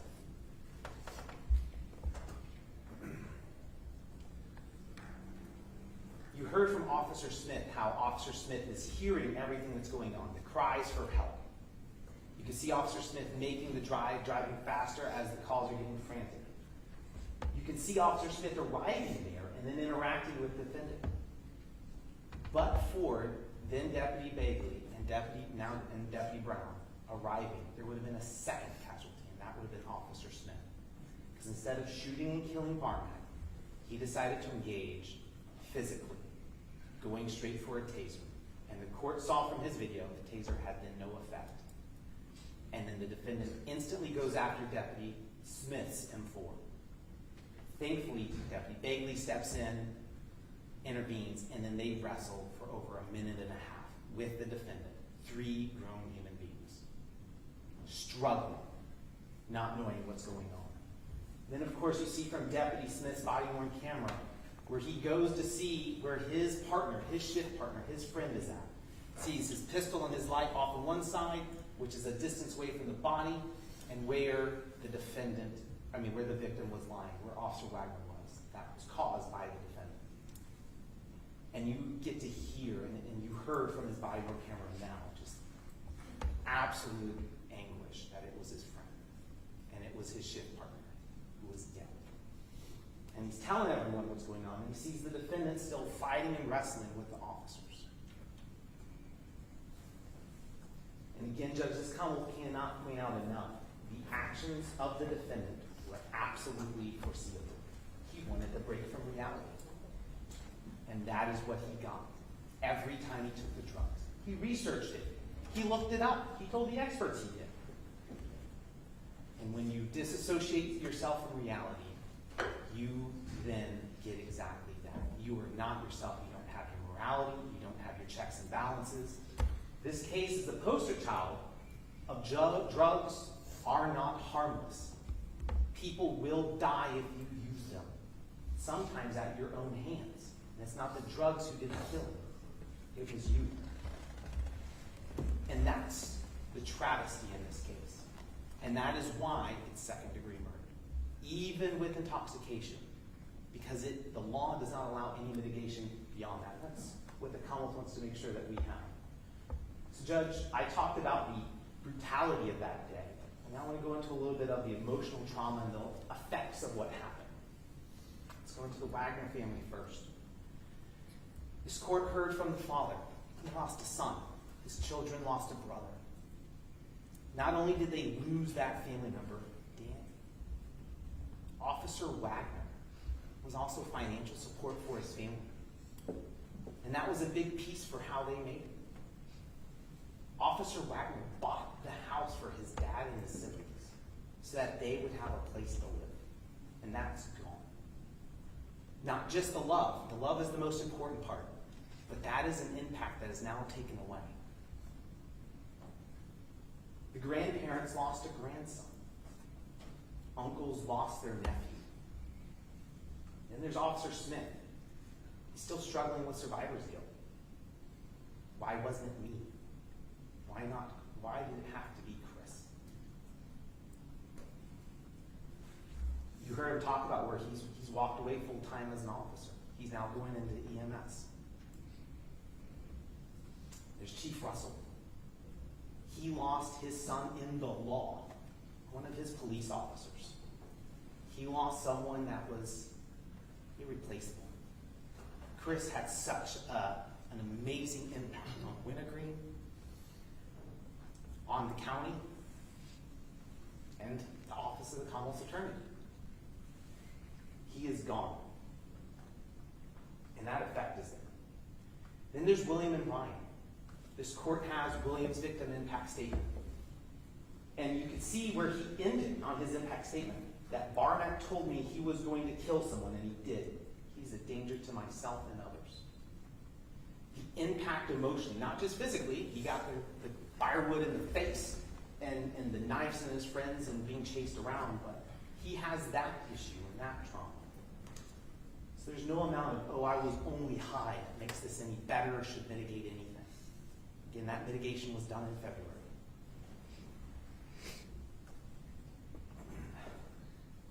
What we have is someone who went an absolute tirade because he voluntarily and knowingly took drugs that put him there. And he knew what they were going to do.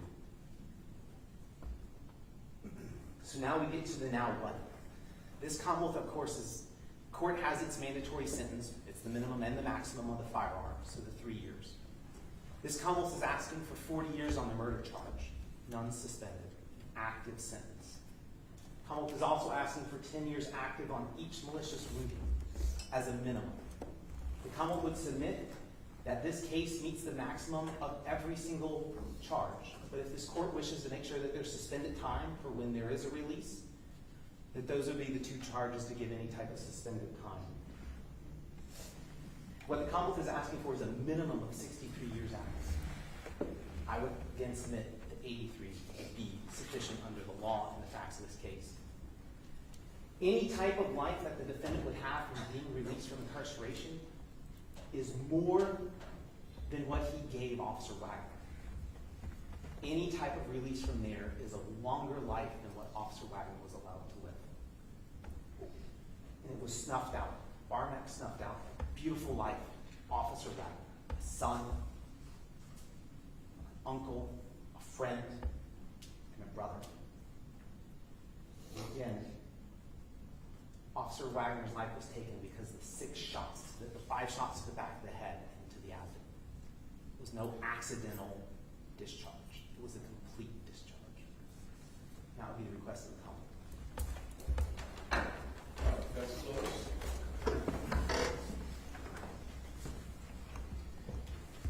Let me start by saying this. Daniel Barmak was not a superhero that night. The only superhero that was there that night was Officer Chris Wagner. He was a hero. His actions that night were heroic. Mr. Barmak and defense have never taken any different position than that. He didn't do anything to deserve what happened to him that night. He was a hero, and he died as a hero that way. We're here today to figure out how it is that Daniel Barmak, who's just a 23-year-old college student, no prior history of violence, no reason to be violent or upset that night, no intent going in to harm or hurt anyone, now here is in this courtroom, having pled guilty to second-degree murder, malicious wounding, and use of a firearm. The commission of that, and is facing up to 83 years in prison. He has struggled with that as much as anyone else here. Throughout this entire hearing today, he has hung his head in shame over the whole thing and how powerful he understands what happened here, because it's not who he is, and it's not who's in his heart. The facts of this case have really never been in dispute. It's clear from the evidence, from the testimony, from the expert opinions, that what happened here was that Daniel Barmak experienced a psychotic break. He lost touch with reality that way due to the ingestion of drugs. Ketamine, psilocybin, contribution maybe from THC and Vyvanse. And he is responsible for them and will remain responsible for shooting and killing Officer Wagner, for the attacks on his best friend, Ryan Warshaw and Will Spiller that way. He had no reason to want to be violent with them. And in fact, at the preliminary hearing, Ryan testified they were having the perfect day, that things were going so well. You know, they started to notice something wrong when Daniel Barmak was about to jump off this porch to hurt himself that way. These were not things that he was doing because he wanted to, because it's who he is. His words and his actions were in fact completely different than his normal self and views. Daniel Barmak didn't go with a gun or with weapons to Wintergreen that weekend. He didn't go with any thought or intent that there would ever be anyone who could be harmed by him or anyone else's action that weekend. Frankly, these were 3 college kids who were looking to relax, to enjoy themselves, to lose the stress in their lives for a weekend, and to do what kind of college kids do in the woods and cabin. Play a little golf, goof around, and get messed up on drugs that way. Now, we know that these drugs had an incredibly strong effect on Daniel when he entered this psychotic episode. He was naked and unarmed when he's approaching Officer Wagner. He walked with his bare feet over broken glass with no effect. He cut himself in the stomach. He was shot in the leg himself, but it didn't make him slow down with that because he wasn't feeling any of the effects of that. The tasers didn't have any effect on him. He was eating gravel and his own flesh. Now, the law requires that in order for a person to be guilty of second-degree murder, they need to have a malicious intent, malice in their heart, and malice of forethought. No. Malice of forethought. It's first degree. I apologize, Judge. I apologize. But So it's malice. you're right. Yes, it is malice. I apologize. I misspoke. But that he still had an evil intent, a wrongness to it. And here, there's no dispute that Daniel Barmak was in a psychotic break, a break from reality, right, where he was no longer understanding the reality of the world that he was in. And if that break had been caused by an underlying psychiatric disorder, like schizophrenia or something, then we have been talking about him being not guilty by reason of insanity. If it had been caused by drugs that were involuntarily taken, it would be not guilty. But instead, it was caused here by his voluntary ingestion of drugs. And the law says that isn't a defense to second-degree murder. And that's what it is. His state of mind is the same. The ultimate result was the same. But it means that he does get found for second-degree murder. And he's accepted that. He pled guilty to it and accepted responsibility for it. But it is still relevant and powerful in mitigation of this offense and what's there. This court has a wide discretion in range of sentencing. And the reason why the legislatures have given that sort of discretion is because cases are unique and different for how they deal with it that way. And there are clearly cases in second-degree murder, people who come in front of this court who had the intent to kill someone. They had that in their heart and they had it in their minds.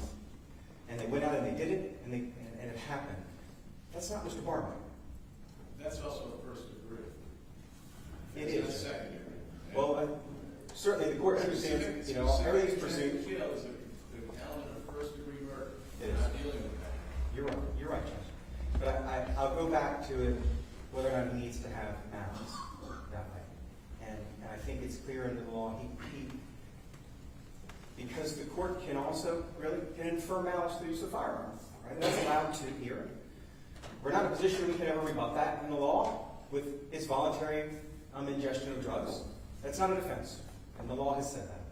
But it is still, I think, really relevant here to understand who the court's sentencing and what his mindset is. And it is the mindset of someone who is a killer or wanted to do anyone harm that way. Daniel Barmak had no idea that these combination of drugs that they were could cause this type of psychotic episode, that could cause him to feel the need to defend his own life because of that. He didn't know that it was going to cause him to believe that his own life was in danger and into what was a nightmare that way. He believed he was under attack and he had to protect himself from a demon that didn't exist that way.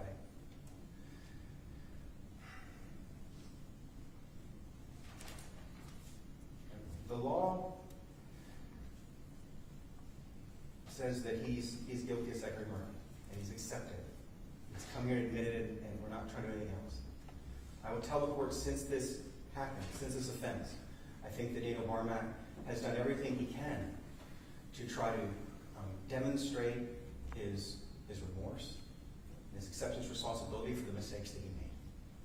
And the mistakes that he made were certainly voluntarily taking drugs that led to a reaction he didn't know would happen, and that caused the death of Officer Wagner. And we've never denied that. He's never denied that. When he allocutes, you'll hear his deep, sorrowful remorse for that. And I think it's something that the court is appropriate to take into account as it determines what the punishment of this is.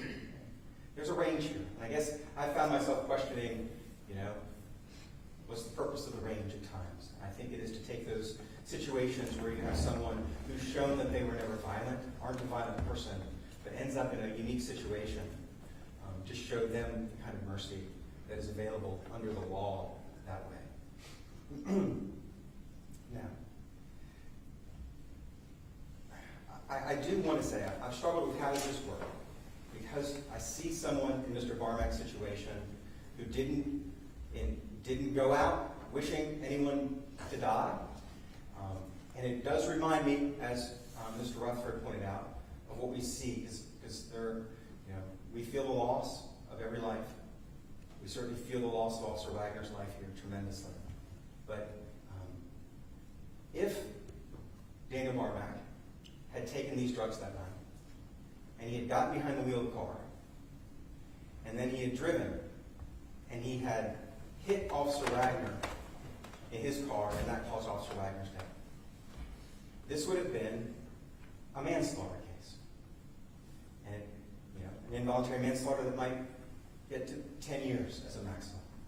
Or it could have been an aggravated involuntary manslaughter that carries a 20-year maximum if it was so gross and wanton and reckless that way. And what I've struggled with is, I actually think a person who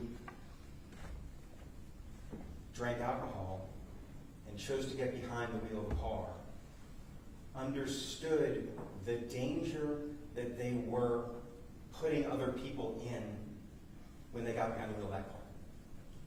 That they knew that they were then putting other people at risk by doing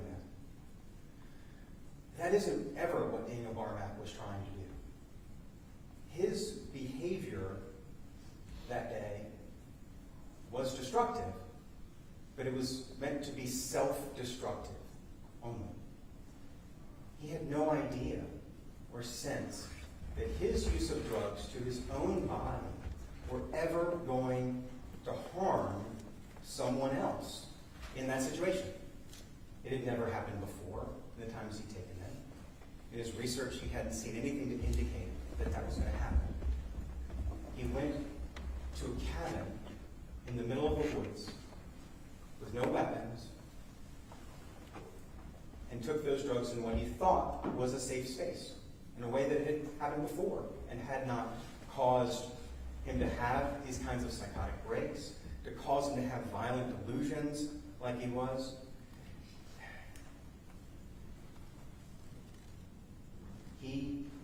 I think anyone who takes drugs typically thinks it could do themselves harm, but don't assume that it's going to end up with someone else. And I say that because he wasn't the only one there that day.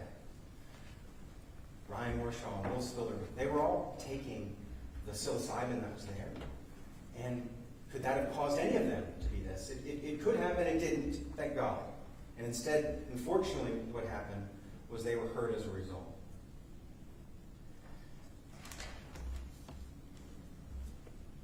Daniel, and then you ask, why does he feel the need to take these drugs? And I think the court has heard that he was struggling with his own mental health issues. He was self-medicating for depression. He was self-medicating for anxiety. He was doing what he could to try to certainly make himself feel more normal and to feel better about it.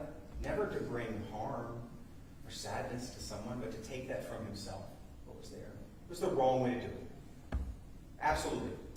He understands that. His family understands that.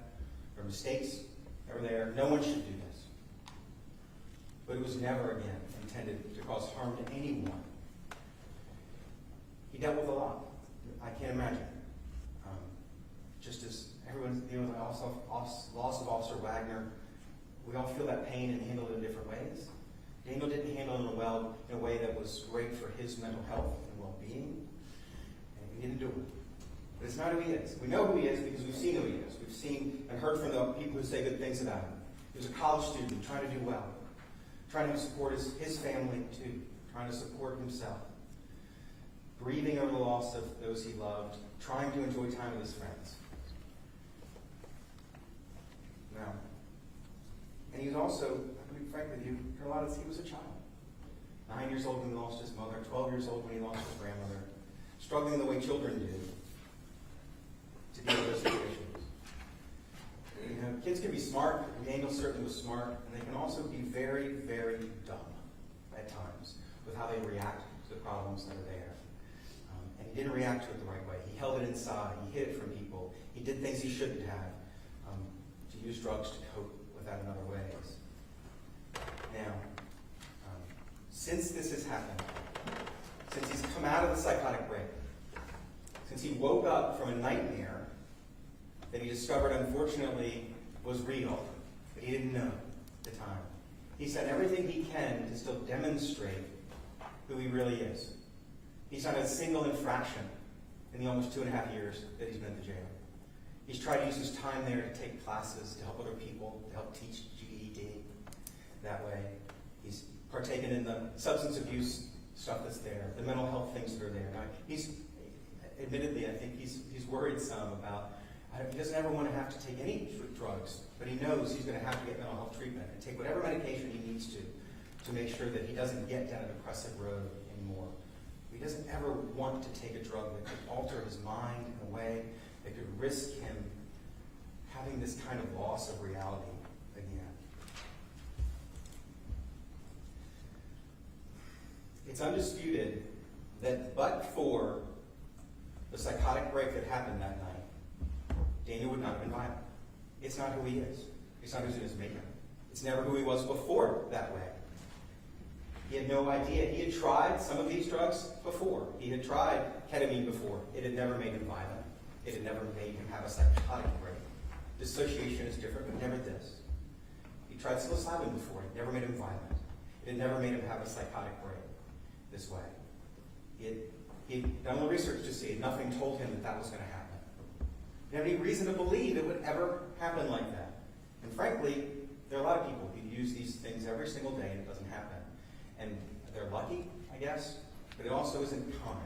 It's not talked about. What gets talked about is these are therapeutic drugs that help people. They help with depression and anxiety.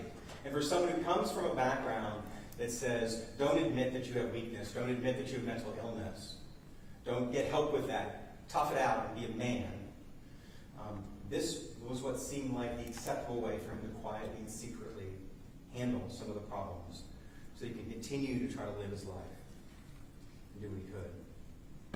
Daniel Barmak is also a son and a brother and a friend. He is someone who we all know somewhere. And that's who he always was, a nice guy. Maybe he dates your sister. Or maybe you go with him work and he doesn't ever say a mean thing about someone else. And now, for the rest of his life, he's going to be branded as a murderer. And he knows that. He feels super remorse for that himself. Officer Wagner was a hero. There's no doubt. He tried not to kill Daniel Barmak. He did all the things he could to not kill him. And there was a point in time in that video where if he had shot and killed Daniel Barmak, he would have been perfectly justified to do so. And instead, he took every effort he could to not to. He shot him in the leg. But Daniel wasn't feeling the effects of that because of the ketamine and because of the psychotic break. And then Officer Wagner would come to save Ryan and Will and Daniel Barmak. He did everything he could to save them. And he sacrificed his own life. He sacrificed his own life to save Daniel's life. And It's up to this court to decide, I think, how to best honor that sacrifice. We believe it's best done by giving Daniel an opportunity to contribute to society again the way he wants to recognize that he doesn't have a violent, dangerous mind. He never wanted any of these things to happen. He could do anything to take it back. He dreamed every day that he wished he could do that. Daniel's prepared to do everything he can for the rest of his life to prove that Officer Wagner was right not to kill him, to prove that this is not who he is. He's given us every reason to believe that he is a good person who doesn't want this to happen. We come here today asking the court to show mercy to Daniel Barmak, who had a horrible nightmare happen, and it hurt people who didn't deserve it, people he cared about, and people who he has tremendous remorse for. We would ask the court to impose on Mr. Barmak what I think is appropriate is a 10-year active sentence. He has a mandatory minimum sentence of 3 years on the firearm. We think it would be appropriate for the court to give him a 5-year sentence on the charge of second-degree murder, and then 1-year sentences on malicious woundings for what happened there, so that he will pay this price, but has an opportunity to come back out and to prove to your honor, to society, and those who knew Officer Wagner, what happened that night is not who he is, and he can atone and contribute and show who we know Daniel Barmak really is. We ask for your mercy. Thank you. I'll get the last word.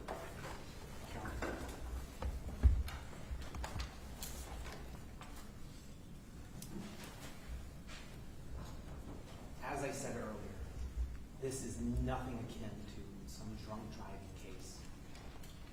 This is nothing like that at all. This is like some police officer who's shot in the head, back of the head 5 times, or someone who plays with bombs. Maybe it goes off, maybe it doesn't.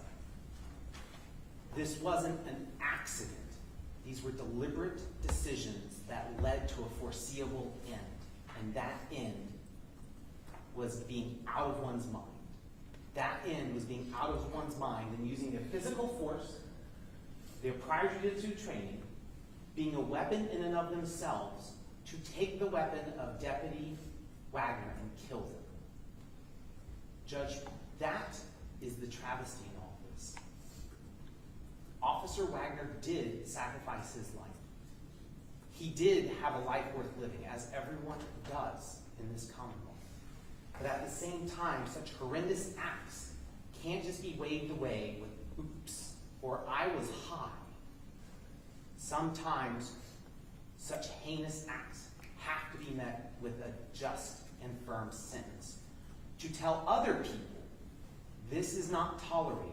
You're what you think is a harmless drug that you've researched that takes you out of your mind will harm people and can.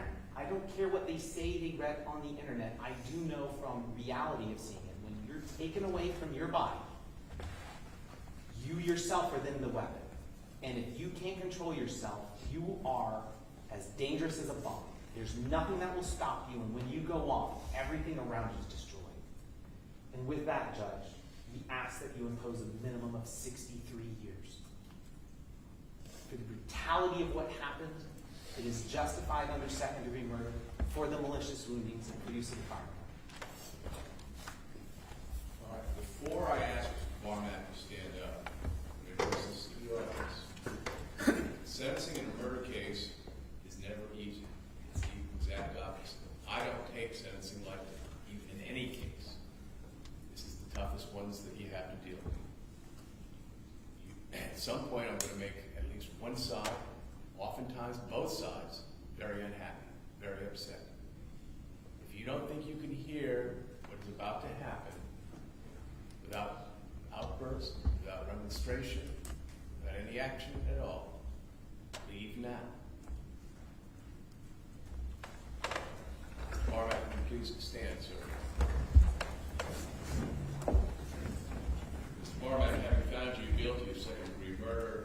2 counts of malicious wounding, and 1 count of use of a firearm in the commission of murder. Is there anything you wish to say before I pronounce the sentence in accordance with the law? Yes.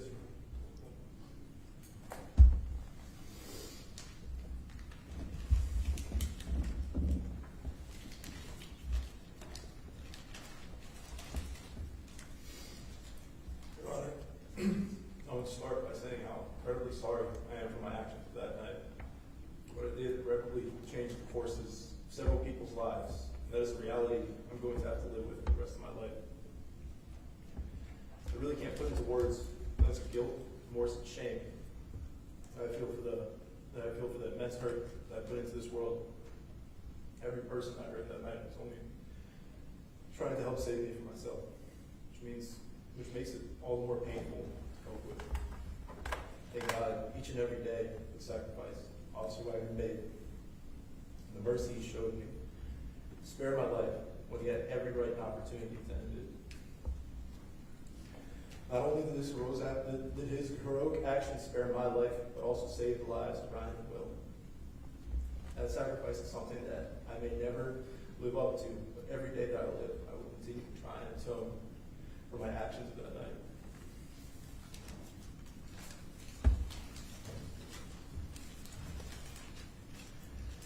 I vow never to take an illicit substance again, to continue to partake in substance abuse and mental health treatment for the rest of my life.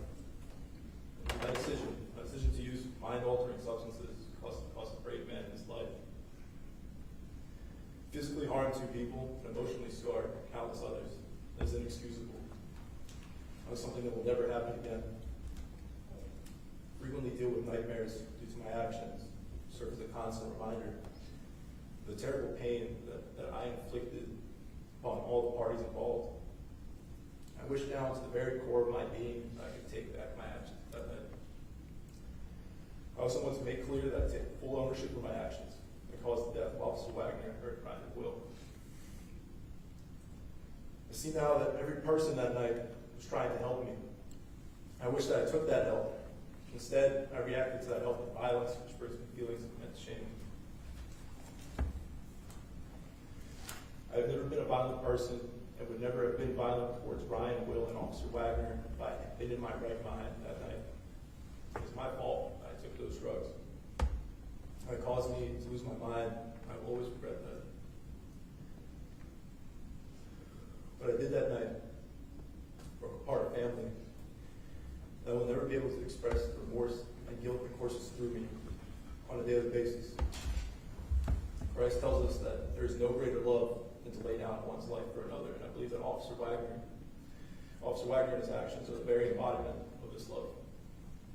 I will strive each and every day to try and live up to and be worthy of this love, the mercy that Officer Wagner bestowed upon me.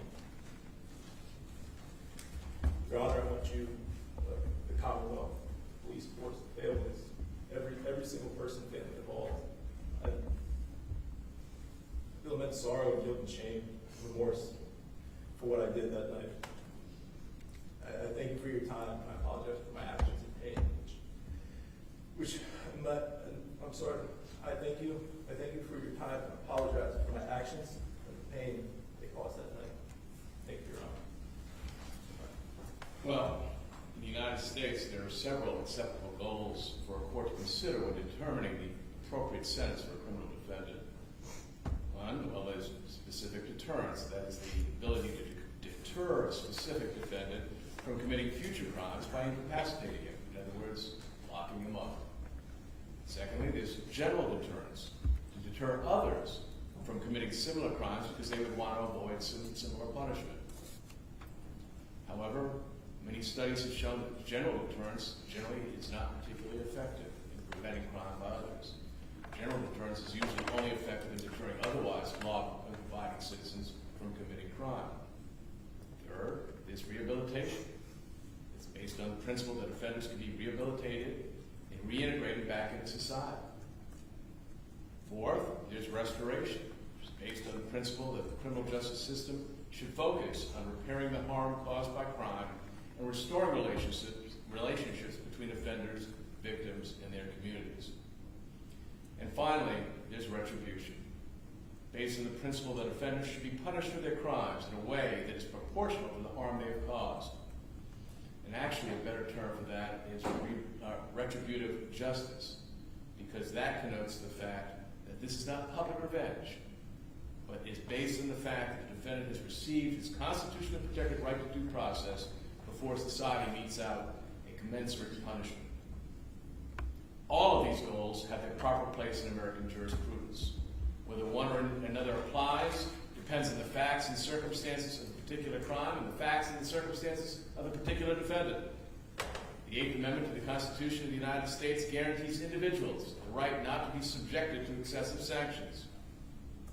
In the case of Weems versus United States, the United States Supreme Court said that this right flows from the, quote, precept of justice that punishment for crime should be graduated and proportionate to the offense. To that, I would add also the offender. Given the facts and circumstances of this particular crime and this particular defendant, this is clearly not a case for restoration. Officer Wagner is dead, and there is no repairing the harm or restoring relationships. This is not a case for rehabilitation. You have no prior criminal record. I see nothing in your pre-sentence report that suggests any criminogenic factors in your background. For similar reasons, this is not a case for specific deterrence. And as I suggested a short time ago, general deterrence is not particularly effective. No, given the facts and circumstances of this particular crime and of you, this is a case where the only appropriate purpose for determining the appropriate sentence is retribution, that you should be punished for your crimes in a way proportional to the harm you caused. In pronouncing the appropriate punishment, I must consider not only its impact on you, but also the impact your crime has had on the victim, on the victim's family, on the public, and your family, on everyone. The facts of this particular offense before us are horrific. I've been involved with the criminal justice system for over 40 years. I've never experienced anything in those 40 years as terrifying as watching the video of Officer Wagner's body-worn camera, showing you crashing out of the woods to attack him. A large, naked man charging towards him, roaring, growling. I reviewed the booking information to see that at the time of this attack, he was listed at 6'4" and 225 pounds. Officer Wagner's autopsy showed at the time of his death he was 5'7" and 162 pounds. And Officer Wagner pulled his pistol and shot you dead on the spot, it would have been a justifiable shot. Instead, he tried non-lethal force over and over again, deploying his taser, polo rope on you to no effect. I've seen that video now 3 times. I saw it back in your guilty plea back in February. I saw it last week preparing for today's hearing, and now today. Each time I've watched that, literally, chills have been running up and down my spine. It is the most mind-numbing thing I've ever seen. I reviewed the transcript of the guilty plea hearing as well as the exhibits previously submitted, whether at the plea stage or anticipation of today's hearing. I've also listened very carefully to all the evidence presented during today's hearing and the arguments of counsel.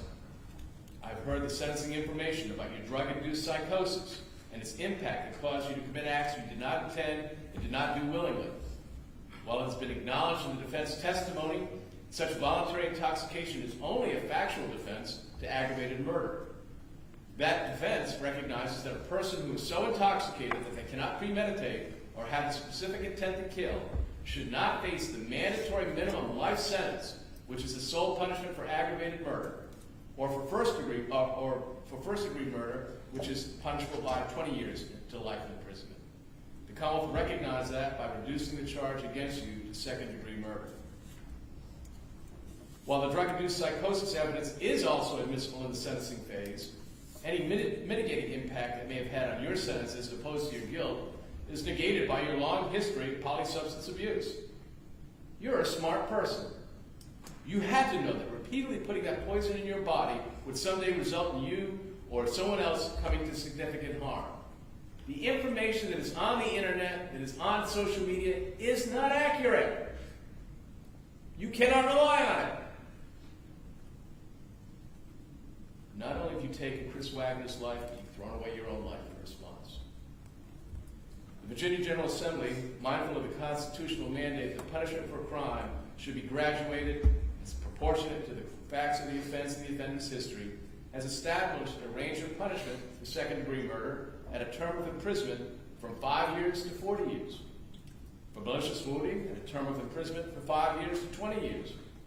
And for a first offense of use of a firearm in the commission of a felony, a term of imprisonment for a mandatory minimum of 3 years in prison. In other words, our legislature has recognized there are certain exceptionally mitigating facts in a second-degree murder case that deserves a sentence of 5 years in prison. Conversely, our legislature has recognized that there are certain exceptionally aggravating facts in a second-degree murder case that deserves a sentence of 40 years in prison. This is one of the latter cases.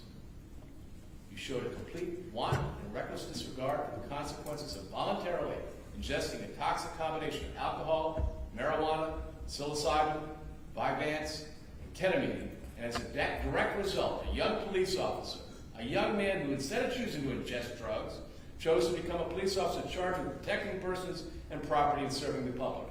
And he was brutally murdered by you. On your conviction for the second-degree murder of Chris Wagner, you're sentenced to a term of imprisonment of 40 years. On your conviction for the malicious wounding of Ryan Washaw, you're sentenced to a term of imprisonment of 20 years. 15 years of that that sentence are suspended.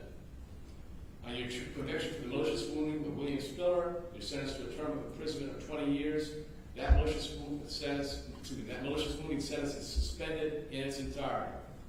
On your conviction of use of a firearm in the commission of murder, you're sentenced to a mandatory minimum term of imprisonment of 3 years. This results in a total sentence of 83 years with 35 suspended, leaving you with 48 years to serve. I've considered going above that, but because of your activities since being incarcerated, I've decided to cut it down. I was going to give you more. Terms and conditions of the suspended sentence: you'd be on supervised probation for 2 years to be released from incarceration. You'd be of good behavior for 80 years from today's date. Pursuant to this charge agreement with the Commonwealth, you're to pay restitution in the amount of $3,986.25. As a matter of law, you are to submit to a sample of your DNA to be taken, as well as the fingerprinting. There will be core costs associated with this. As a matter of law, you will receive credit for the time you served, both pre-trial and awaiting sentencing. That is all for today, folks.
Yeah.